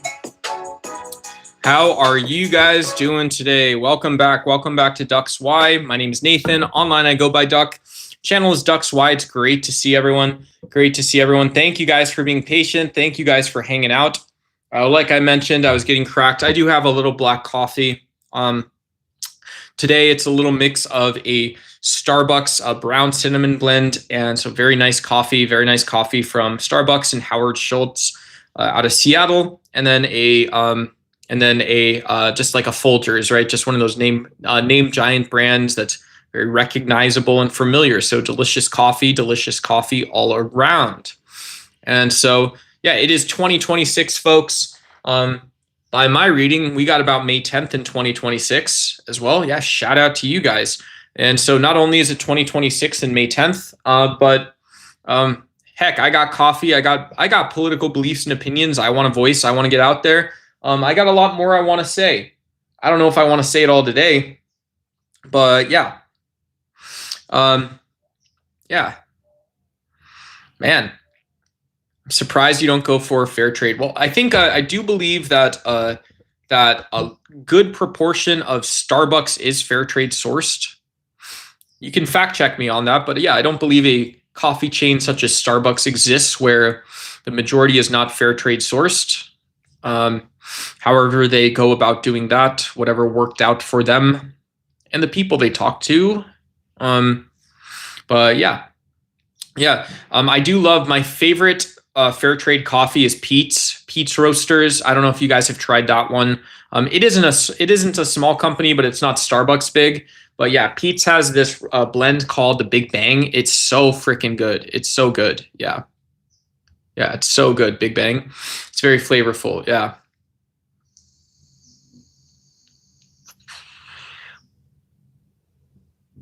I don't mind giving that money because it has caused the US to increase oil per day. So increasing oil increases energy dependence, or at least that's the hope. Yeah. You guys can see things that increase energy dependence, not bluegrass does not, right? Nobody who's ever listened to bluegrass has ever wanted to use energy or oil. What's next? Michael Jordan. Let's go through. Does Michael Jordan increase the use of oil and energy? Yeah, it's the Chicago Bulls. So the rise of sports. One of my professors told me about the old Kent State massacre and then the rise of frats, right? Fraternities and sororities used to be like iconoclasted as almost these like political organizations that blended with professional organizations. So they are still that a little bit, but after some of the Civil War activism, we got more sort of this this typecasting. I wasn't in a frat or sorority, but we got so I don't know what it's like actually, but they did get this typecasting alongside colleges as being professional sports organizations. Paint and sip, yeah. So does paint and sip include energy? Yeah. I mean, if your goal in life is to basically find a 40-plus-year-old woman with giant biddies and a big old Taz and go to Pound Town on that, paint and sip oil, yeah, you're absolutely going to burn some oil on your way to Rome. One does. Eric Clapton. Does Eric Clapton or vegan cookbooks increase the use of energy and oil? Yeah, that does too. Yep. What about generic printed art? Generic printed art, what do you guys think? Yes, it does. Shoes? Yeah, shoes do as well. The metal frames on an anchor in a drywall, so small contractors, hanging up, again, cheap printed art. Yeah, that also increases oil and energy. That also does increase energy expenditure. So you can either assume that, well, because all roads lead back to oil and resources and energy, this is foundational and fundamental. Francis Fukuyama is someone who perhaps would agree with me. Who knows what his opinion is. I can't speak for Dr. Frankie, but he's a famous liberal guy, and he would say, well, yeah, but wouldn't you ask what people are like politically, in the political sense? What is a person like who agrees or disagrees with this stuff? A person who, it doesn't matter if you're from the Ozarks or a small town in Africa or something like that, wouldn't it seem to appear that you're like doing this type of thing? Vegan wearing leather shoes. Yeah, if you want to judge me, all right, well, why don't you clarify? Are you asking or are you judging? Are you asking or are you judging? Yeah, and I'm just going to tell you, I'm going to boot your ass off the fucking channel if you're being a dick. So ask, judge, but clarify, please. Please do clarify. Yeah, who the fuck are you? Bitch, get the fuck off my channel.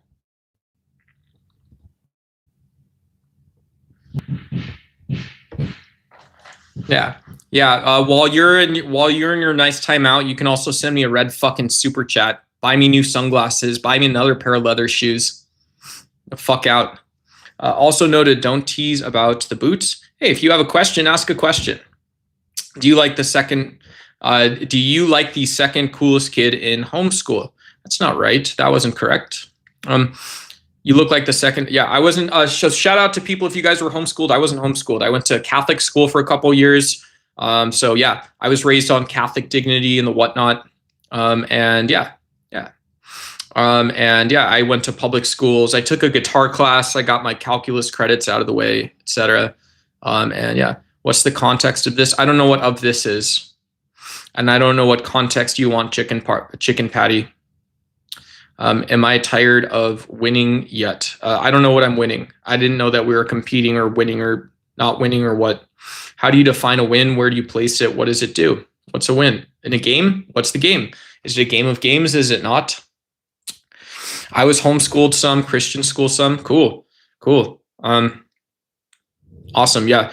I left my Catholic school sophomore year to go back to public school. So I went to Catholic high school for a couple of years, went to Catholic elementary school for some time. But yeah, I hung out with the kids in my neighborhood and stuff a bit more. And yeah.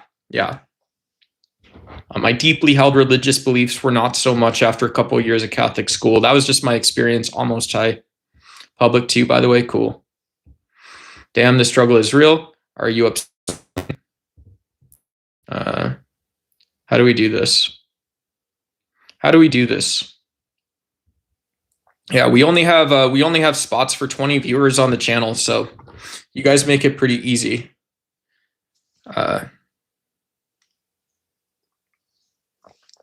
Yeah, I didn't know Anthony Jeselnik that much. I always thought he was a great performer. I always thought he was a very strong performer. I thought even when he was younger, he had that sort of it factor where he was very unique and stuff like that. And yeah, but yeah, I used to be a huge stand-up comedy fan, used to be a huge television fan.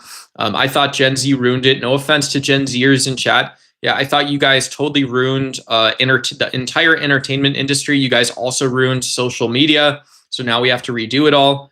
But yeah, I see something like I Show Speed and I'm like, I have no idea what this guy's talking about. This is all incoherent, made up bullshit. He's just making sounds basically, even when he's talking and he's got some view of what he's doing, but it still sounds and looks like he's making sounds. So do I believe in Jesus? No, I don't know why I should or would. I never found him funny, not unfunny, just not laughing at the jokes. Do I know Anthony? Remind me. Anthony was one of the people that came out with the Thoughts and Prayers slogan way back when, about the sort of, it was the old John Mayer talked about, because we're still waiting on the world to change. So we keep on waiting on the world to change. It's not that we don't care. We just know that it isn't fair. We all waiting, Gershon man, waiting on a word to change. Yeah, hell yeah. So yeah, but Anthony Jeselnik came out and made fun of people about thoughts and prayers. That was one of his big jokes. I don't know. I don't know his like repertoire, the stage sets he has or whatever. But yeah. So that was Anthony. His style is dark. His style is like dark. It's very narcissistic. So he positions himself as like better than the audience. Hey, thank you. Yeah, thank you. Appreciate the high five. Yeah. White libs are dumb. Cool. Somebody says I'm gonna change myself first. Yeah, you're gonna change yourself first, boy. Yeah. Okay, cool. Yeah, that sounds good. It sounds good, right? Yeah, and yeah, who knows? Youthful indulgences. Anthony Jeselnik comes out, and it's not that he doesn't have a plan to address like thoughts and prayers or something. But yeah, just the political reception is like him and Ricky Gervais will make fun of Christianity, as perhaps one should from time to time. Get back down, stay in your hole, please stay away. This is what happens when you don't. And yeah, and the actual reception of the comedic material that he's been producing for some time now, is also like, well, yeah, but if you're talking about thoughts and prayers, but you yourself don't understand all of these topics and stuff like this, and so we see it, but it's also like, well, from your perspective, the performance in comedy could be better, right? The change that I would recommend, right? The change that I would give to Anthony Jeselnik, and maybe it's necessary, maybe it's not, but it's like, yeah, go research the topic you're talking about, right? Go get lunch with a close friend. Go Anthony Jeselnik, you can go back and what you must do, what you must do is revisit this thoughts and prayers line and say, well, some people find the sacred or holy. Have you earned the right to make it not that? If you haven't really earned the right, then what are you doing? And so, yeah, it's also, the thing that you pick up, I think, from being a artistic critic or picking up on some of these artistic critiques and things like this is also that you avoid moving yourself to irrelevance or pushing yourself up to like a Netflix special when you don't need it, right? When you don't need it. And so all of this some sort of comes around and, whatever, but yeah.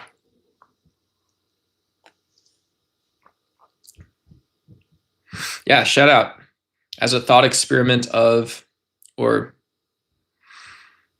I don't know what I mean. Yeah, I don't know. Yeah, thoughts and prayers. Yeah, fake feminine, right? There's two layers of feminism too, and I think most comedians in like Los Angeles are feminists probably, but but everybody gets caught up on the second layer of feminism, right? And the second layer of feminism is actually like fairly libertarian. And the reason it's libertarian is it's also utopian, right? There's a lot that actually exists and coexists and goes on there. And this is the layer of feminism where issues actually boil up to the level of geopolitical significance, in my view. Maybe this is like, this is either my personality or me masculinizing feminism, like the third wave or something. I don't actually know. But yeah, in the second layer of feminism, it's saying that, well, there was a reason or like an issue I would take on. There's a reason or justification why suffrage was a long, hard fought fight. It still took years to consolidate the change. And when you just talk about the psychology or the sense of the actual cognition of having a woman tell you what's going on in your society and why there's such a barrier there, this is great, right? This is great first wave feminism. But then when you get it all the way down and you say, well, women also have a different experience any time in history of not just the vote, not just being told to shut up when you're telling a man, shut up, when you're telling a man to shut up, or you're telling a man how to make a decision as one should, right? The second layer of feminism is saying, well, but then we also, below this, we also share some opinions about competition, or we share praxis, we share actions, we share the system. There's communal property and stuff that exists because of competition, and it just gets produced without us noticing sometimes. Sometimes you say, well, it's been codified in ideas and ideology, and so you need Derrida and Habermas. These guys have to tell you that we go talk about it. Then, right? You get on your phone, get on your real phone, go talk about this stuff like this. But when you get down to that layer and say, well, look, we're actually in a shared space that's human, it's animalistic, it's political animals, and yeah, all this kind of bullshit stuff like that. Whatever. It's just something to consider that feminism is about global politics. It's about neorealism too, right? It's about structures. It's saying, well, if this is the issue as I describe it from my identity or the identity you ask me to have, then why doesn't the UN recognize me personally, right? Why doesn't the UN recognize the best idea possible? When do we talk about it? What do we talk about instead? Is there a priority? Is there not a priority? These types of deals. So all of these like big questions, and you're saying, well, this should all start with like veganism, anti-exploitation, yada, yada, yada. I think that's also true. Was that just a thought experiment? I just got lost a bit. I'm trying to keep up. Oh, wait, my style? I don't know what my style is. I'm sorry. Yeah, I don't know. I think Steve Irwin should be canonized. Yeah, hell yeah. Hell yeah. Patron saint of animal love. What? That sounds illegal. Okay, cool. Utopias aren't possible. Hey, great point. Piper's got a great point, throwing down some heat there. Pizza on pizza. Wait until you get off the second layer of pizza. Dude, shout out to you. Hey, Sweet Beard. Thank you. Sweet pizza name, man. I haven't seen it. You guys, I want to shout out pizza on pizza on pizza on pizza on pizza. Shout out to you. Beats on beats on beats on beats on beats on beats and boots and clanging pots and pans and pots and pans and yeah. So shout out to you guys. My name's Nathan. My name's Duck. I didn't brush my teeth before coming on stream, and I think I had a vegan toast, vegan omelet, and shit in it. So shout out to Pizza on Pizza, reminding me a bit about my pizza and my teeth. Dirty minded, hell yeah. Congress operates a divorced parents arguing in front of the kids while secretly using the same credit card. Hell yeah, guys. Yeah. Yeah. Yeah, I'm trying to raise $1,000 before my third divorce goes through. So if you guys want to super chat me, if you're in the US, I accept orange, red, and purple super chats, whatever color, any of them. You guys can hype the stream, send a membership, guys. Any sort of financial support, giving me your money is useful. I didn't prepare anything for this stream. I ripped off a topic from yesterday. I don't have any real tangible monetizable knowledge here. But if you guys want to support me, you like the content, you guys believe and trust that I can push these sort of scholastic cultural interpretations out there and stuff. Hey, what's up, Azizel? I look like Kano. Oh, cool. Hey, thank you. I don't believe in utopias. Cool. Shout out. Were you a sniper? Sniper in the Marine Corps. David Ross, why don't you settle that ass down and then ask me the question in the right way? You're going to ask me that kind of dumb question in a dumb way, too. Was I a sniper in the Marine Corps? Hell no. I do stolen valor content. What does that look like? What does this look like here? Does this look like it's earned or not earned? Is that what we're doing here? Is that what we're doing here? We're asking if I'm going to go be Chris Pratt in Hollywood or something. Hollywood. Nah, I'm a good Christian man. I got to go. Down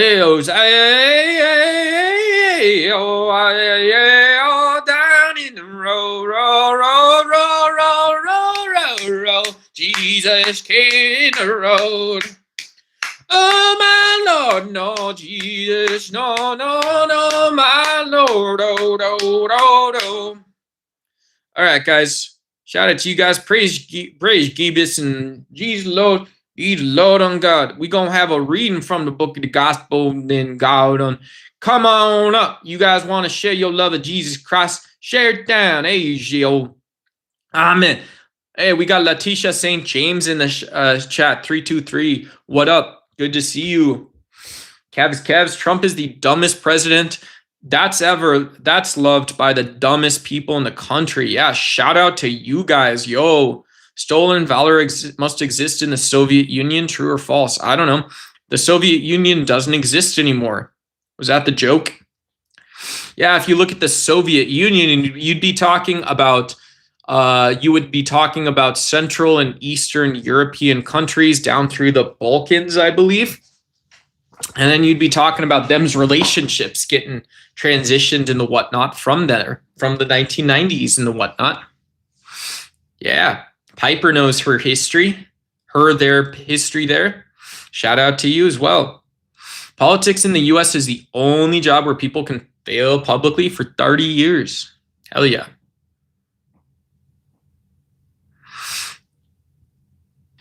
Yeah.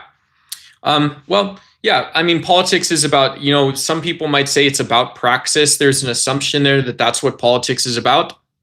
But the mistake, and tell me if I'm misreading this, but I think one mistake is that you are participating in an aspect of institutionalism that does not encompass all of the institution, right? So when you go get a college degree or you take out debt, you're not a financier. You are also not, right? You don't have opinions about being a financier. You don't have opinions about being a university president or on a board of directors. You're not an academic dean. You've never done that job, right?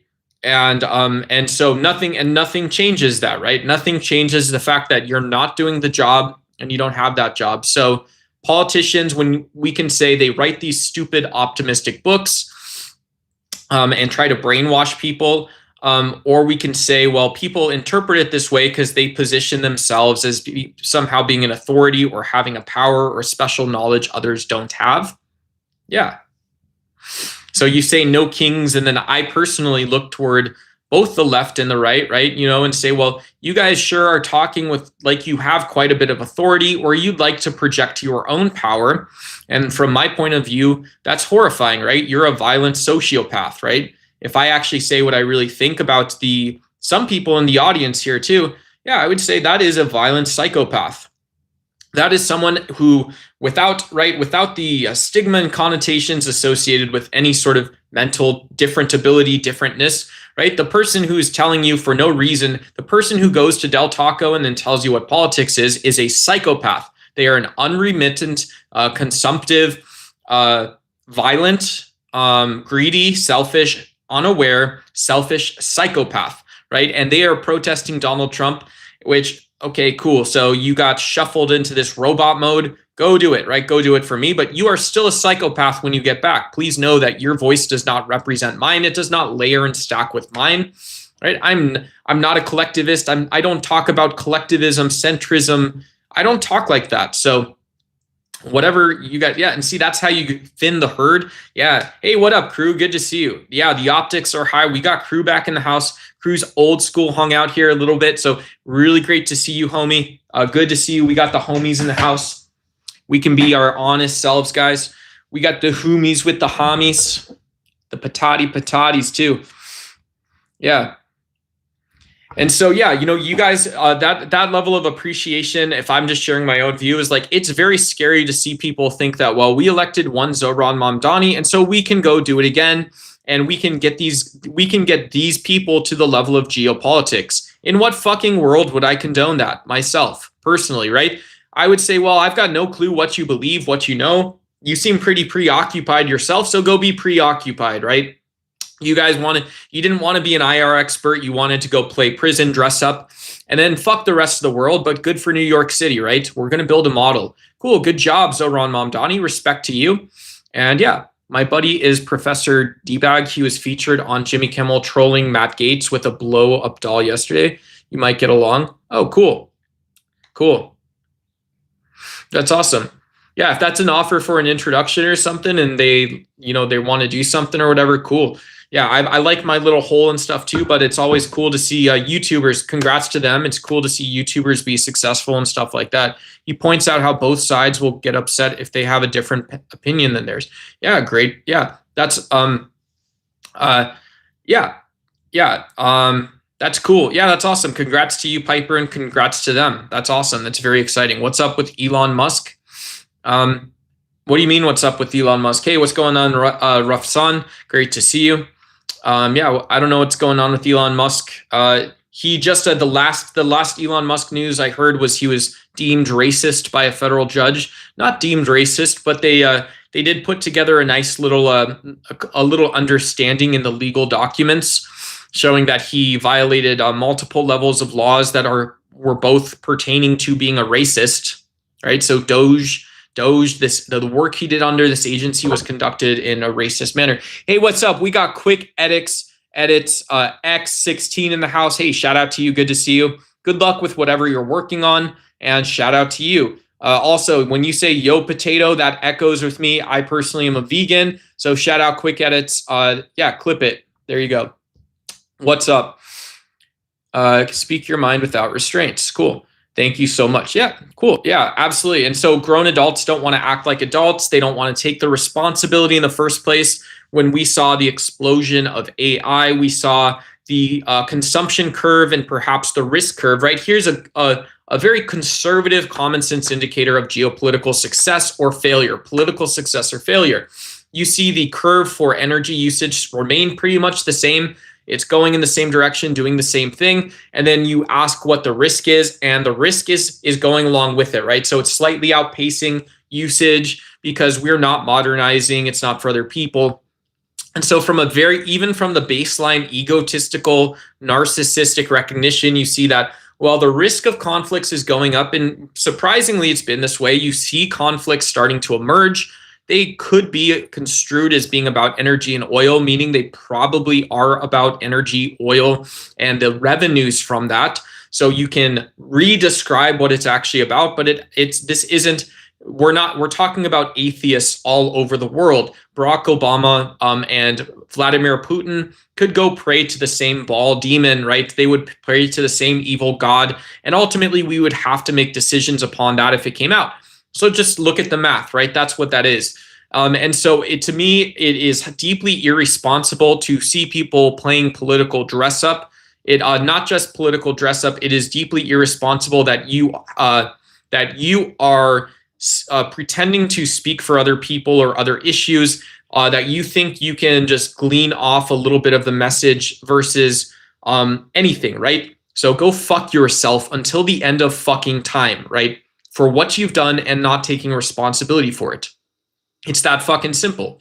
If you ask, get an answer. There's the answer, right? And so once that's out of the way, it's like saying, well, it is still the case that others will be cleaning up the mess of the what seems like an intentional effort to be consumptive, to produce more risk, and to not produce any sort of viable solutions towards anything.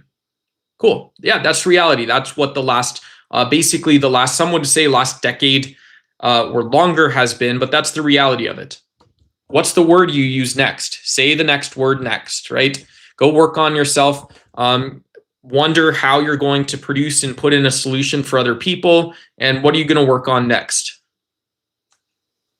Cool. Sick. Do you already have it? Do you know it? Sick. Go do that then. Yeah, have fun. Right there you go. Exactly. Exactly, bitch. Yeah. Yeah, I live in North Carolina. I have success in the Northeast. I've never tried pears though. Yeah.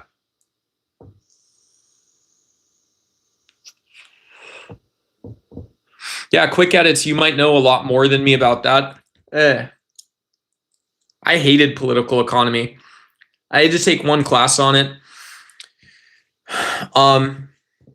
I wasn't that interested in it at that time. I didn't have here my form of genius. My form of genius was I could stretch myself out between theory, philosophy, actual philosophy and political philosophy. I could have logic classes and stuff like this. I could have advanced. I took a 300 or 400 level logic class. I could also do my methods class and stuff like this in college. And I could do all this stuff and get A pluses, right? Easy A pluses. Smash the material, go just a step beyond it, whatever. This is what Teach wanted, so this is what I did, right? Teach wanted that. But I didn't have a mind that I could easily apply it to economic thinking. I wasn't super into game theory. I missed out on some of the meat and potatoes of Rawls at the time for that reason.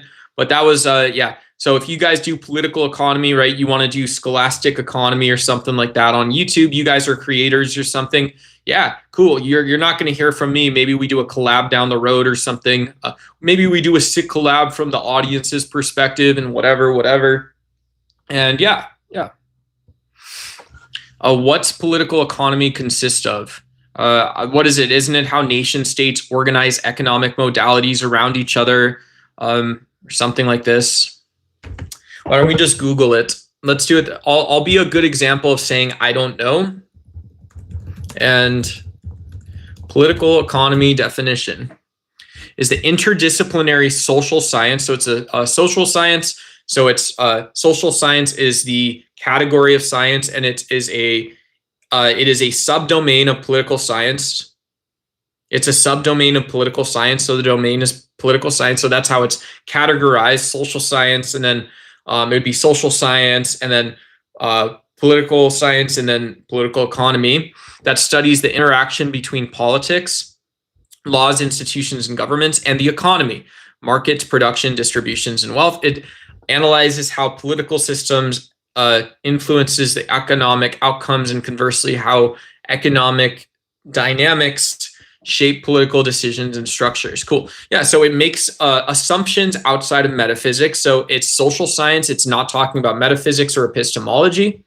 You are in hell. Cool. Thank you. Yeah, it feels like that every single day of my life, and it has.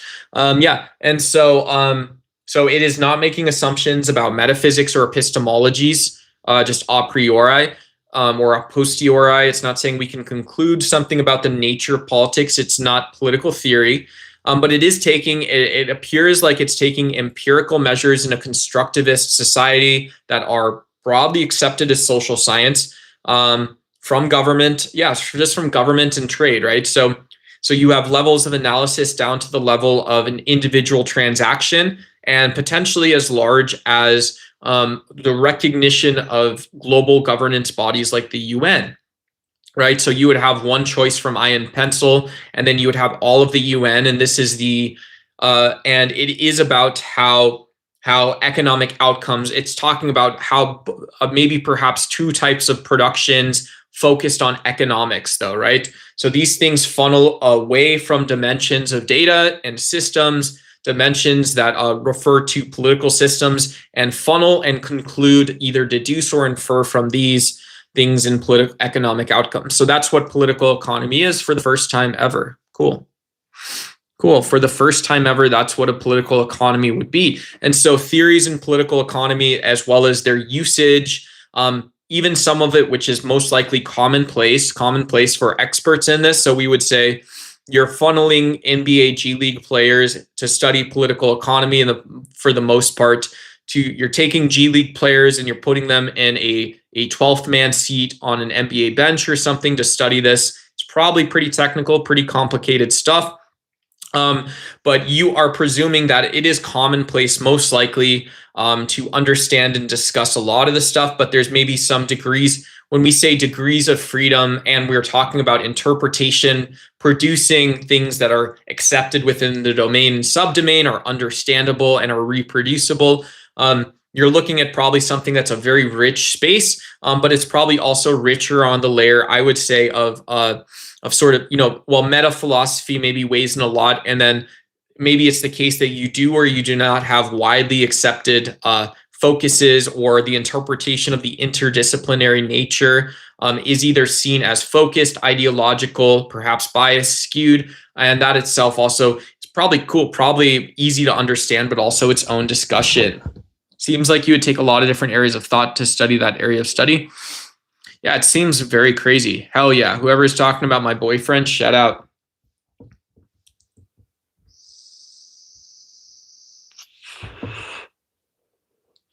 When Russia and Ukraine war will be over, until Russia conquests Ukraine and recruiting North Koreans. Yeah. Yeah. I would believe that the term of art would be they're renting, right? If they're looking at the economics of the war, it'd be you're renting people, right? You're hiring mercenaries, as Machiavelli didn't even recommend, right? And yeah, Machiavelli didn't say you're allowed to do this. What do you take this to mean? What do you take this to mean right here?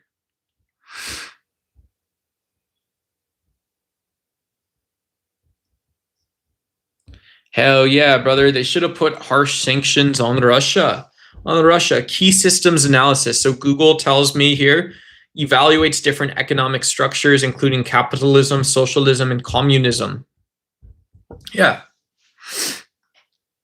Yeah, but I posted one of my videos before I got into the HD editing. So 2 videos ago, I talked about everything the Trump war got wrong. I look like shit. I sound like shit. The video's not that exciting. It sounds more like a lecture hall class in something that you wouldn't, a class you'd never want to take.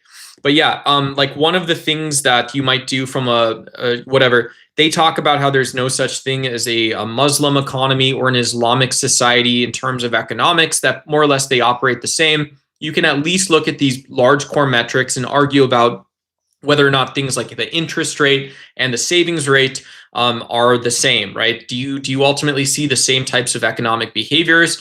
And liberals are almost forced into a position that yes, you do, because that is what incentives do, right? That is the nature of people, is responding to these incentives. And you can debate whether or not they produce the same sort of thing. Political economy may take it to be the same or different, but then that gets complicated, because you can also, what they were talking about, I don't know, but they were talking about how military spending rates, they were talking about dependence on resource groups. They were also maybe you would look at maturity, the maturity. You would look at whether or not it's considered a weak state or a newly democratized state.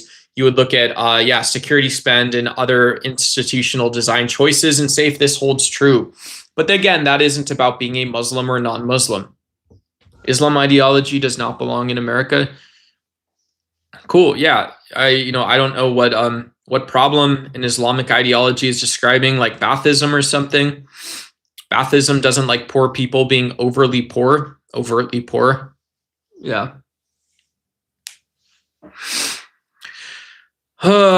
Constructively, I'd suggest stress testing ideas more before attaching them as a closeted opinion. Cool. I'm gonna go fill up my coffee, guys. Do you guys want better music? If you guys want better music, I'm gonna fill up my coffee.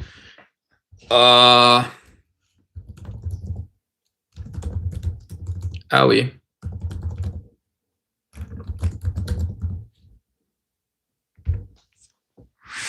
Jazz. Somebody says jazz. I'm down, baby. I'm down. Let's see if we can find some jazz. R&B and soul. That's not jazz. Country and folk, jazz and blues. Here we go.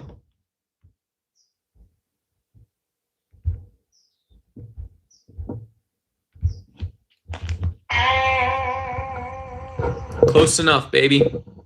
Sorry.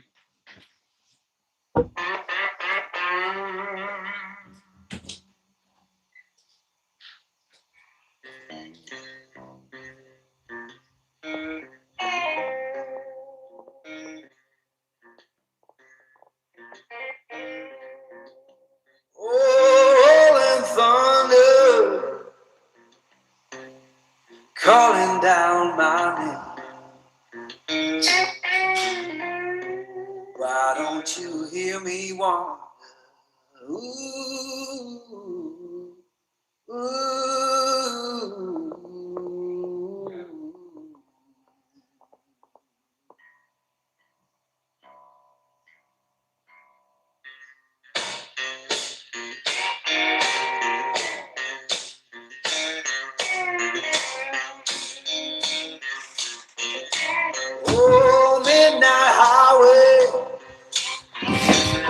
What up? Shining just like sun. Hell yeah. Why don't you hear me wander?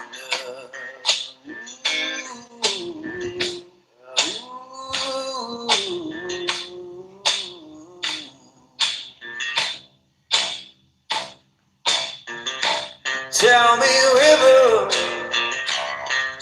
where your current flows. Why don't you hear me wander?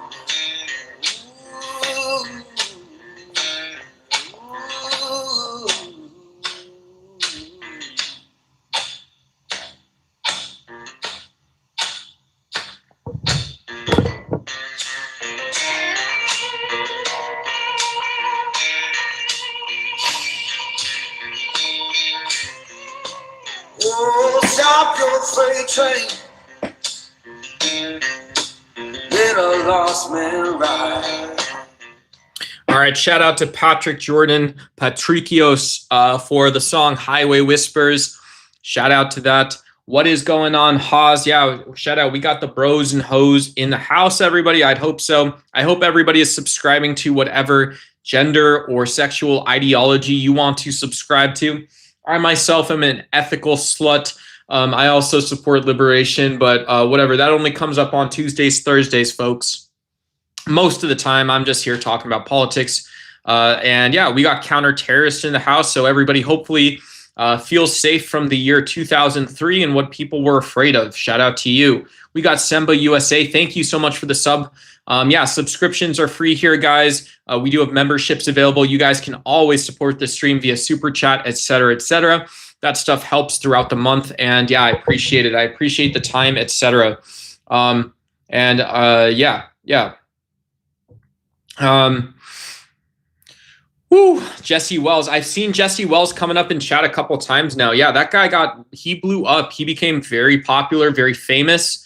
Yeah, Jesse Wells was spoken of as sort of this next Bob Dylan type character, and he's very talented. You know, he can take a guitar out to the woods. He's got a very unique style, really great music. It seems right into the zeitgeist of what's going on. You know, if I had one problem with the politicization, it's like, well, I appreciate you stepping up and making this music, but as like an aesthetic critique, it's like, you know, can you write a song about something else that does the exact same thing? You know, I don't think musicians should feel the need to get pushed towards, into, or out of politics. But I would also warn you, young man, that this is the land of wolves and this is the land of killers, right? Politics is not the land of the soft. You know, that's one of the things the banana for scale people either appreciate or recognize or fail to reject, that, yeah, these are ideas, the strength of the beliefs, the cognition and metacognition of it. The only mental objects that you can appreciate and produce are those that support the idea that there are things worth fighting and dying over in society and life. And so that's what people are ultimately talking about. That's ultimately what people are talking about as well. Hey, what's going on? Not this time. Great to see you. Thanks so much for the support and thanks for being here. Hell yeah, we got yeah. If you guys are gonna light up the ganjas, go enjoy doing that yourselves. Thank you. What are you thinking about Palestine? I don't have any thoughts about Palestine. I talked about that earlier in the stream to Fuhrer. Very strange name as well. But yeah, I earlier in this, and that's your PFP too. But yeah, hey, what's up? Yeah, earlier in the stream, I kind of talked about how it appeared that these appeals to weak legal reasoning in the international systems, weak abilities to project power or not project power, and the limited scope of involvement on the Palestinian side. Basically, all of these, whatever these drivers of conflict actually ended up being in reality, not just what sounds good, but what the reality was and what produces the causes. They appeared to be true, right? At this point in time in 2026, the fact that you can't even get through a ceasefire successfully, you can't get through a disarmament period. You guys are literally working for either real estate developers or whatever the core cause is, right? You are working against power projection in the Middle East and beyond, and you're also boiling into these problems in North Africa. You're boiling into global energy and climate concerns and globalization or regional security complexes, also reconsolidating in these like 50-year periods. You know, Professor Zhang, he may say that like, well, this maybe is or isn't fundamental for him personally, but if you guys watch predictive history, he may say you have to think about these other theories, these other macro theories, Kenneth Waltz and others, their ideas working out over decades. And if this actually plays into multipolarity, it plays into events we see today, or if we are just really seeing the cause of multipolarity coming and impacting other things, right? Professor Zhang's pretty cool guy. I know he's gotten some street beefs lately, but yeah. But anyways, you know, I think the popularization of liberation narratives, as well as the popularization of nationalism, and this somehow describing these events, is just the failure of culture and society to understand that people are still fighting and dying over energy. This is also true of Hamas, right? This was also true of Hamas. There's not like I don't know who you imagined Mother Teresa seizing power after a failed election in Palestine, and this is someone who is unaware of computers. This is someone unaware of every mining location on planet Earth. This is someone unaware of the power brokers or people players. That just doesn't exist. And so nothing excuses genocide. Nothing excuses targeting civilians with violence. Nothing excuses the unrequited yes that Israel said to going into urban combat scenarios. Without a land-borne force, with a land-borne force, you would have seen the same result, right? The U.S. saw the same result in Iraq and Afghanistan, about the same death totals, the same death rates, very violent stuff. Israel said, well, instead of sending in the platoons and telling you guys get out if you're not a combatant, right? Get out. You know, they said we could just use airstrikes, and so that's ultimately what the system produced. That's what you're backing into. Hey, David, thanks. I appreciate that. I guess someone get David some water. Yeah, hell yeah, brother. What do you think about the Jewish culture? I'm saying, I don't know anything about the Jewish culture, right? You know, in terms of liberalism, I think when we say that, well, the Jews lived in diaspora, then what happens after 1948 or even earlier? Well, it has appeared and has appeared to some time for all that the Jewish faith had no problem integrating anyplace else, and neither does anything else, right? And that's true and not true some other places, right? So to me, it looks like all other things, right? You can still go to New York and you'll find Hasidic Jewish communities who are not like deeply integrated into the U.S. economy, but this is no different than anything else, right? This isn't a knock on Jewish people or whatever, but to me, just my perception of it is just like, I don't understand why I would ask the question that way, right? Like, and one of the reasons is you can ask those types of questions enough times and you just go find the same answers eventually. You just eventually go find the same answer repeatedly. It just always looks and always seems and feels and looks like, I don't know, it always looks like the same bullshit or something, but yeah. Hey, thanks, Keith. I don't know. I don't know what those words mean. Like, are you talking about a material physical process of circumcision or my identity? Are you talking about the aesthetic, the cam appeal of it or something like that? I don't know which one it would be. Yeah. I mean, just like, yeah, I don't know, coffee talk or something. What?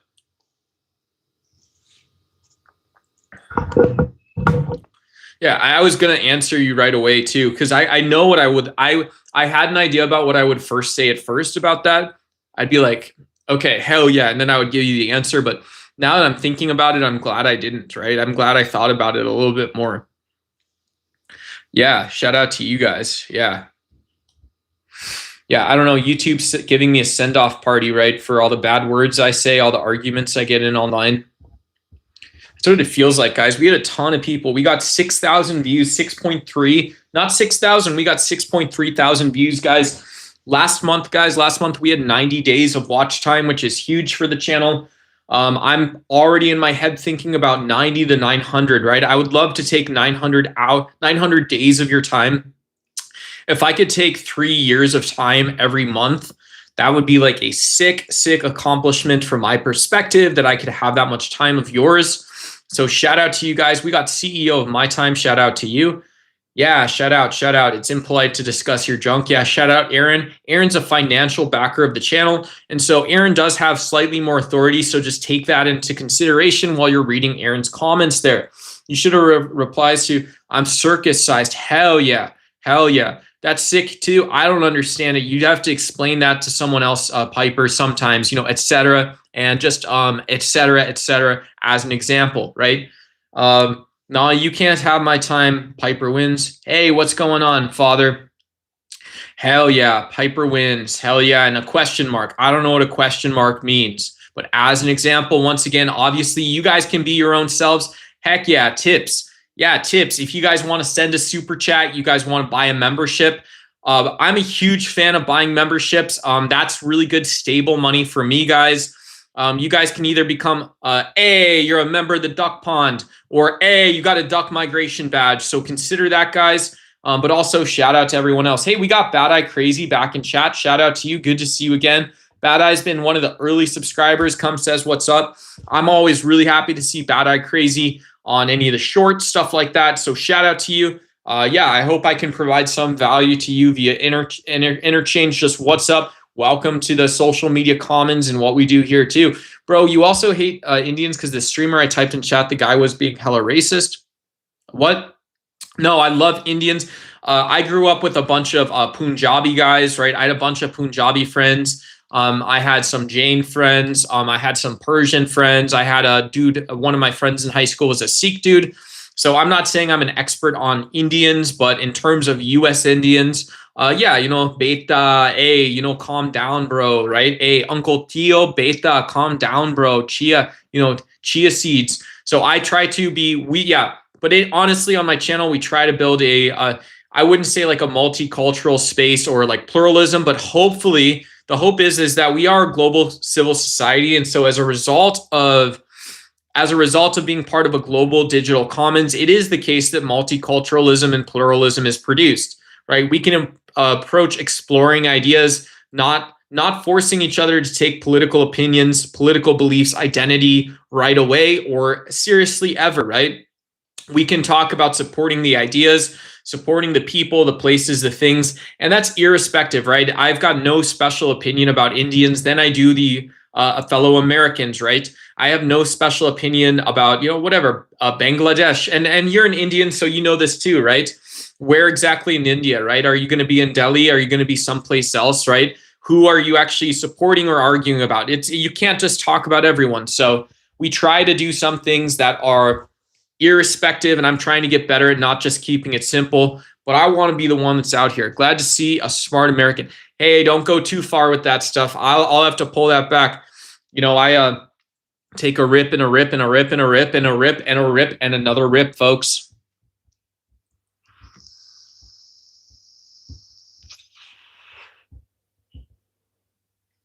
Is it logical to keep the US together or to split up? If it's split, it would no longer be America. Hell yeah, hell yeah, hell yeah.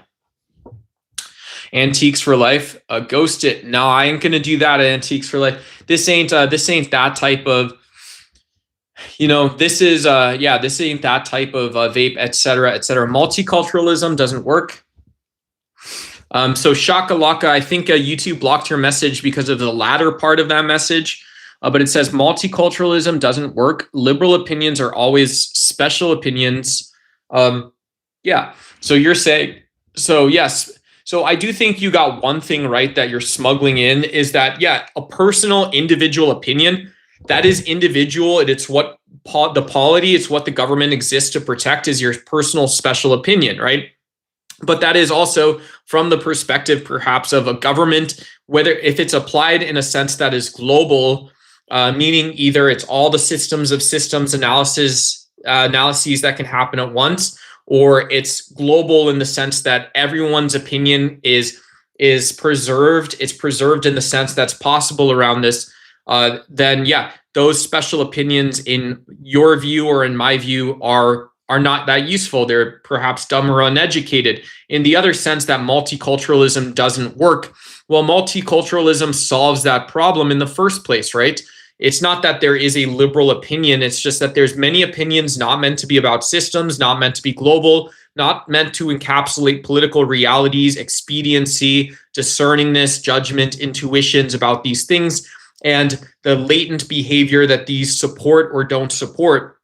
It's the case that multiculturalism is a layer for some of this stuff, and understanding when and where it is more important versus it being embraced as a intuitive value we have. These are two very different things. But multiculturalism also supposes a strong form of identity based around culturalisms.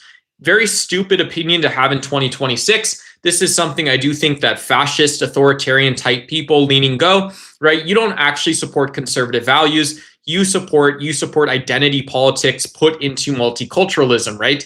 You don't support us having rigorous conversations, debates with ourselves, also being discerning and self-judging ourselves. You support this version of conservatism that isn't really conserving anything in the first place. So if people understand what I'm getting at with that, multiculturalism is constructed still, right? At the end of the day, so treating like this is a metaphysical thing that you stomp on, this is another way of saying that.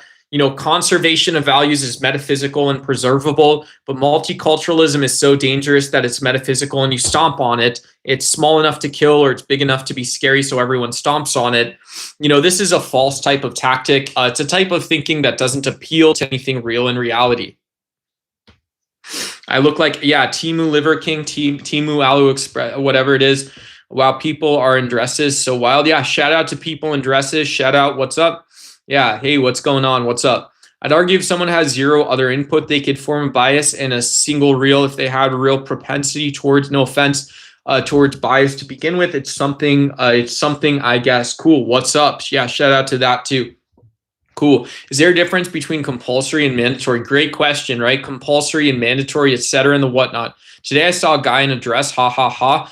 Derek looks like a loser. I don't know who that be. This guy looks like a liberal. Yeah, I don't know what a liberal is. Is a liberal a proper term in English? What is a liberal? I don't know what a liberal is, Derek, but good for you. You can't stereotype. You guys are talking over people. You can't stereotype by seeing one reel. Yeah, shout out to that for sure as well. I like the taste of iron. Joe, is 30% voter participation enough? Seems to be a great representative sample size. Gives you a good splay of the splay. But it's also really weird when you think of higher voter participation rates and what that means, again, for what's actually supported, what you're pulling up or something like that. Wow, hugely consequential topic, right? So you're gonna transition from, this is where I come in, this is my job, is you're gonna transition from one form of assholes to a larger group of the same form of assholes voting, right? And so congratulations, I think everyone probably recognizes that and appreciates it, but the fact that you think you have a say on that space beyond it, that is always news the fuck to me.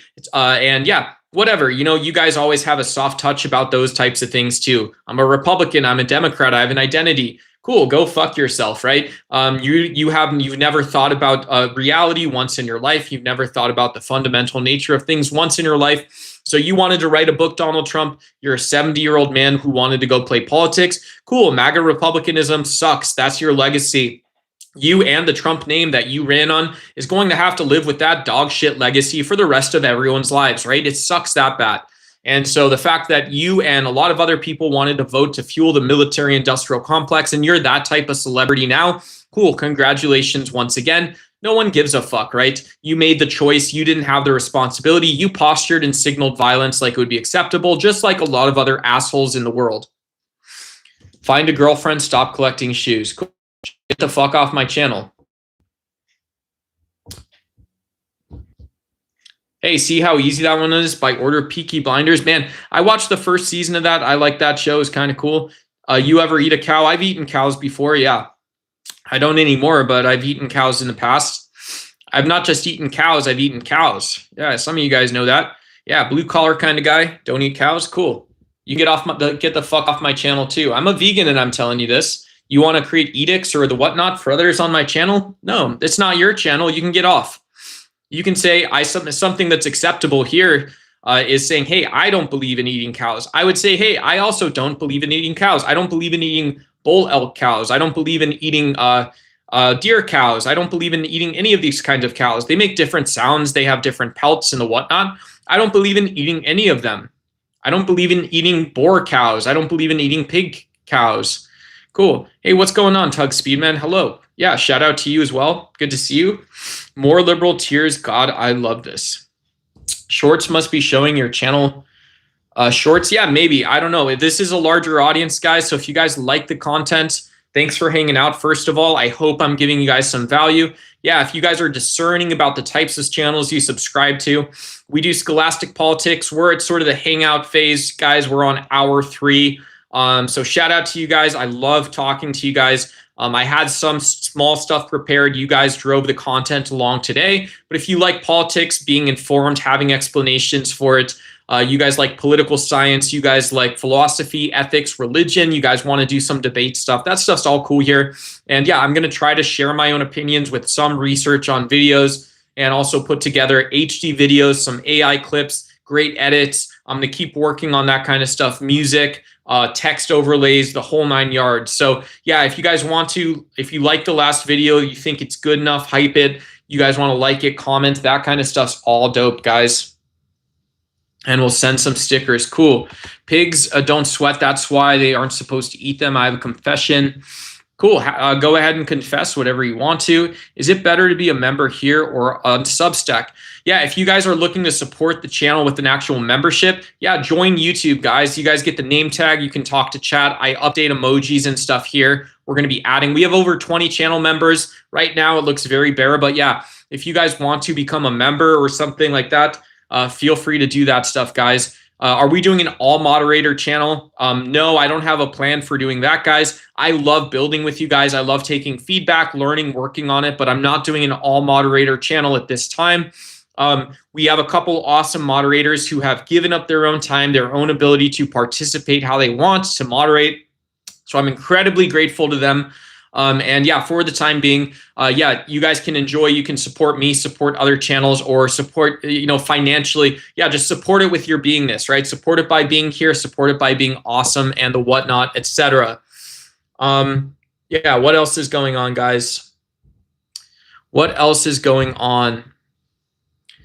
I don't know, guys. We've got maybe about 6 or 7 minutes left in the stream. I might just set up a sort of redirect and take us someplace else. I don't know if you guys want to go hang out for a little bit and watch something else.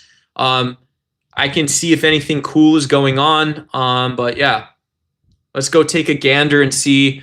We've got the line. We've got the Thorpes are online. If any of you guys like the sort of Catholic lolcow universe, I love Ben and Grace Thorpe. If you guys don't know them, wherever you guys are in the world, shout out to you guys. Also appreciate you being here. We've got the Kentucky Atheist online. So yeah, cool rural style America, going out talking about politics, atheism. Destiny's online right now. T-Jump has a video out online right now. There's all this kind of stuff, guys.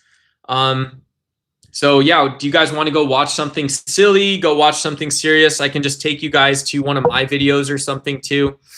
No offense, of course, obviously, but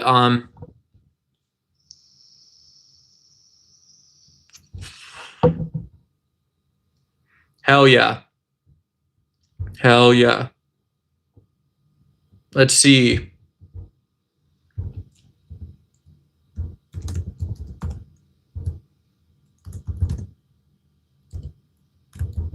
Dang, bro. Whew. Yeah, if you guys want to go over to the Thorpes, you guys just want to go hang out, watch for a little while. I don't know if these are real accounts, bot accounts, but I appreciate you guys. It's good to get to know you guys, good to talk about politics. You guys are offering some very erudite opinions and stuff about this. I appreciate you guys wherever you guys are tuning in from.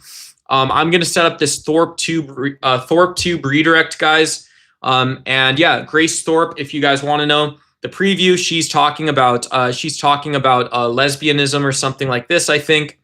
And let's go just make sure that they're live still. They might be ending soon, actually. Let's go check here. Let's go see what they're doing. They don't have a life. Ben and Grace don't have a life right now. Have I ever had liberal tendencies? Okay, cool. So we're going to go ahead. I set up this redirect, guys. I'm going to go watch the Thorpes for a little while. If you guys want to come hang out for a little bit, I'll see you guys over there. It's a very community-driven site, very cool, very funny. Meant to just kind of kick back, relax a little bit, and I'll see you guys soon. Thanks so much for the support. Subscribe, like, and I'll see you guys on the next stream soon. Take care.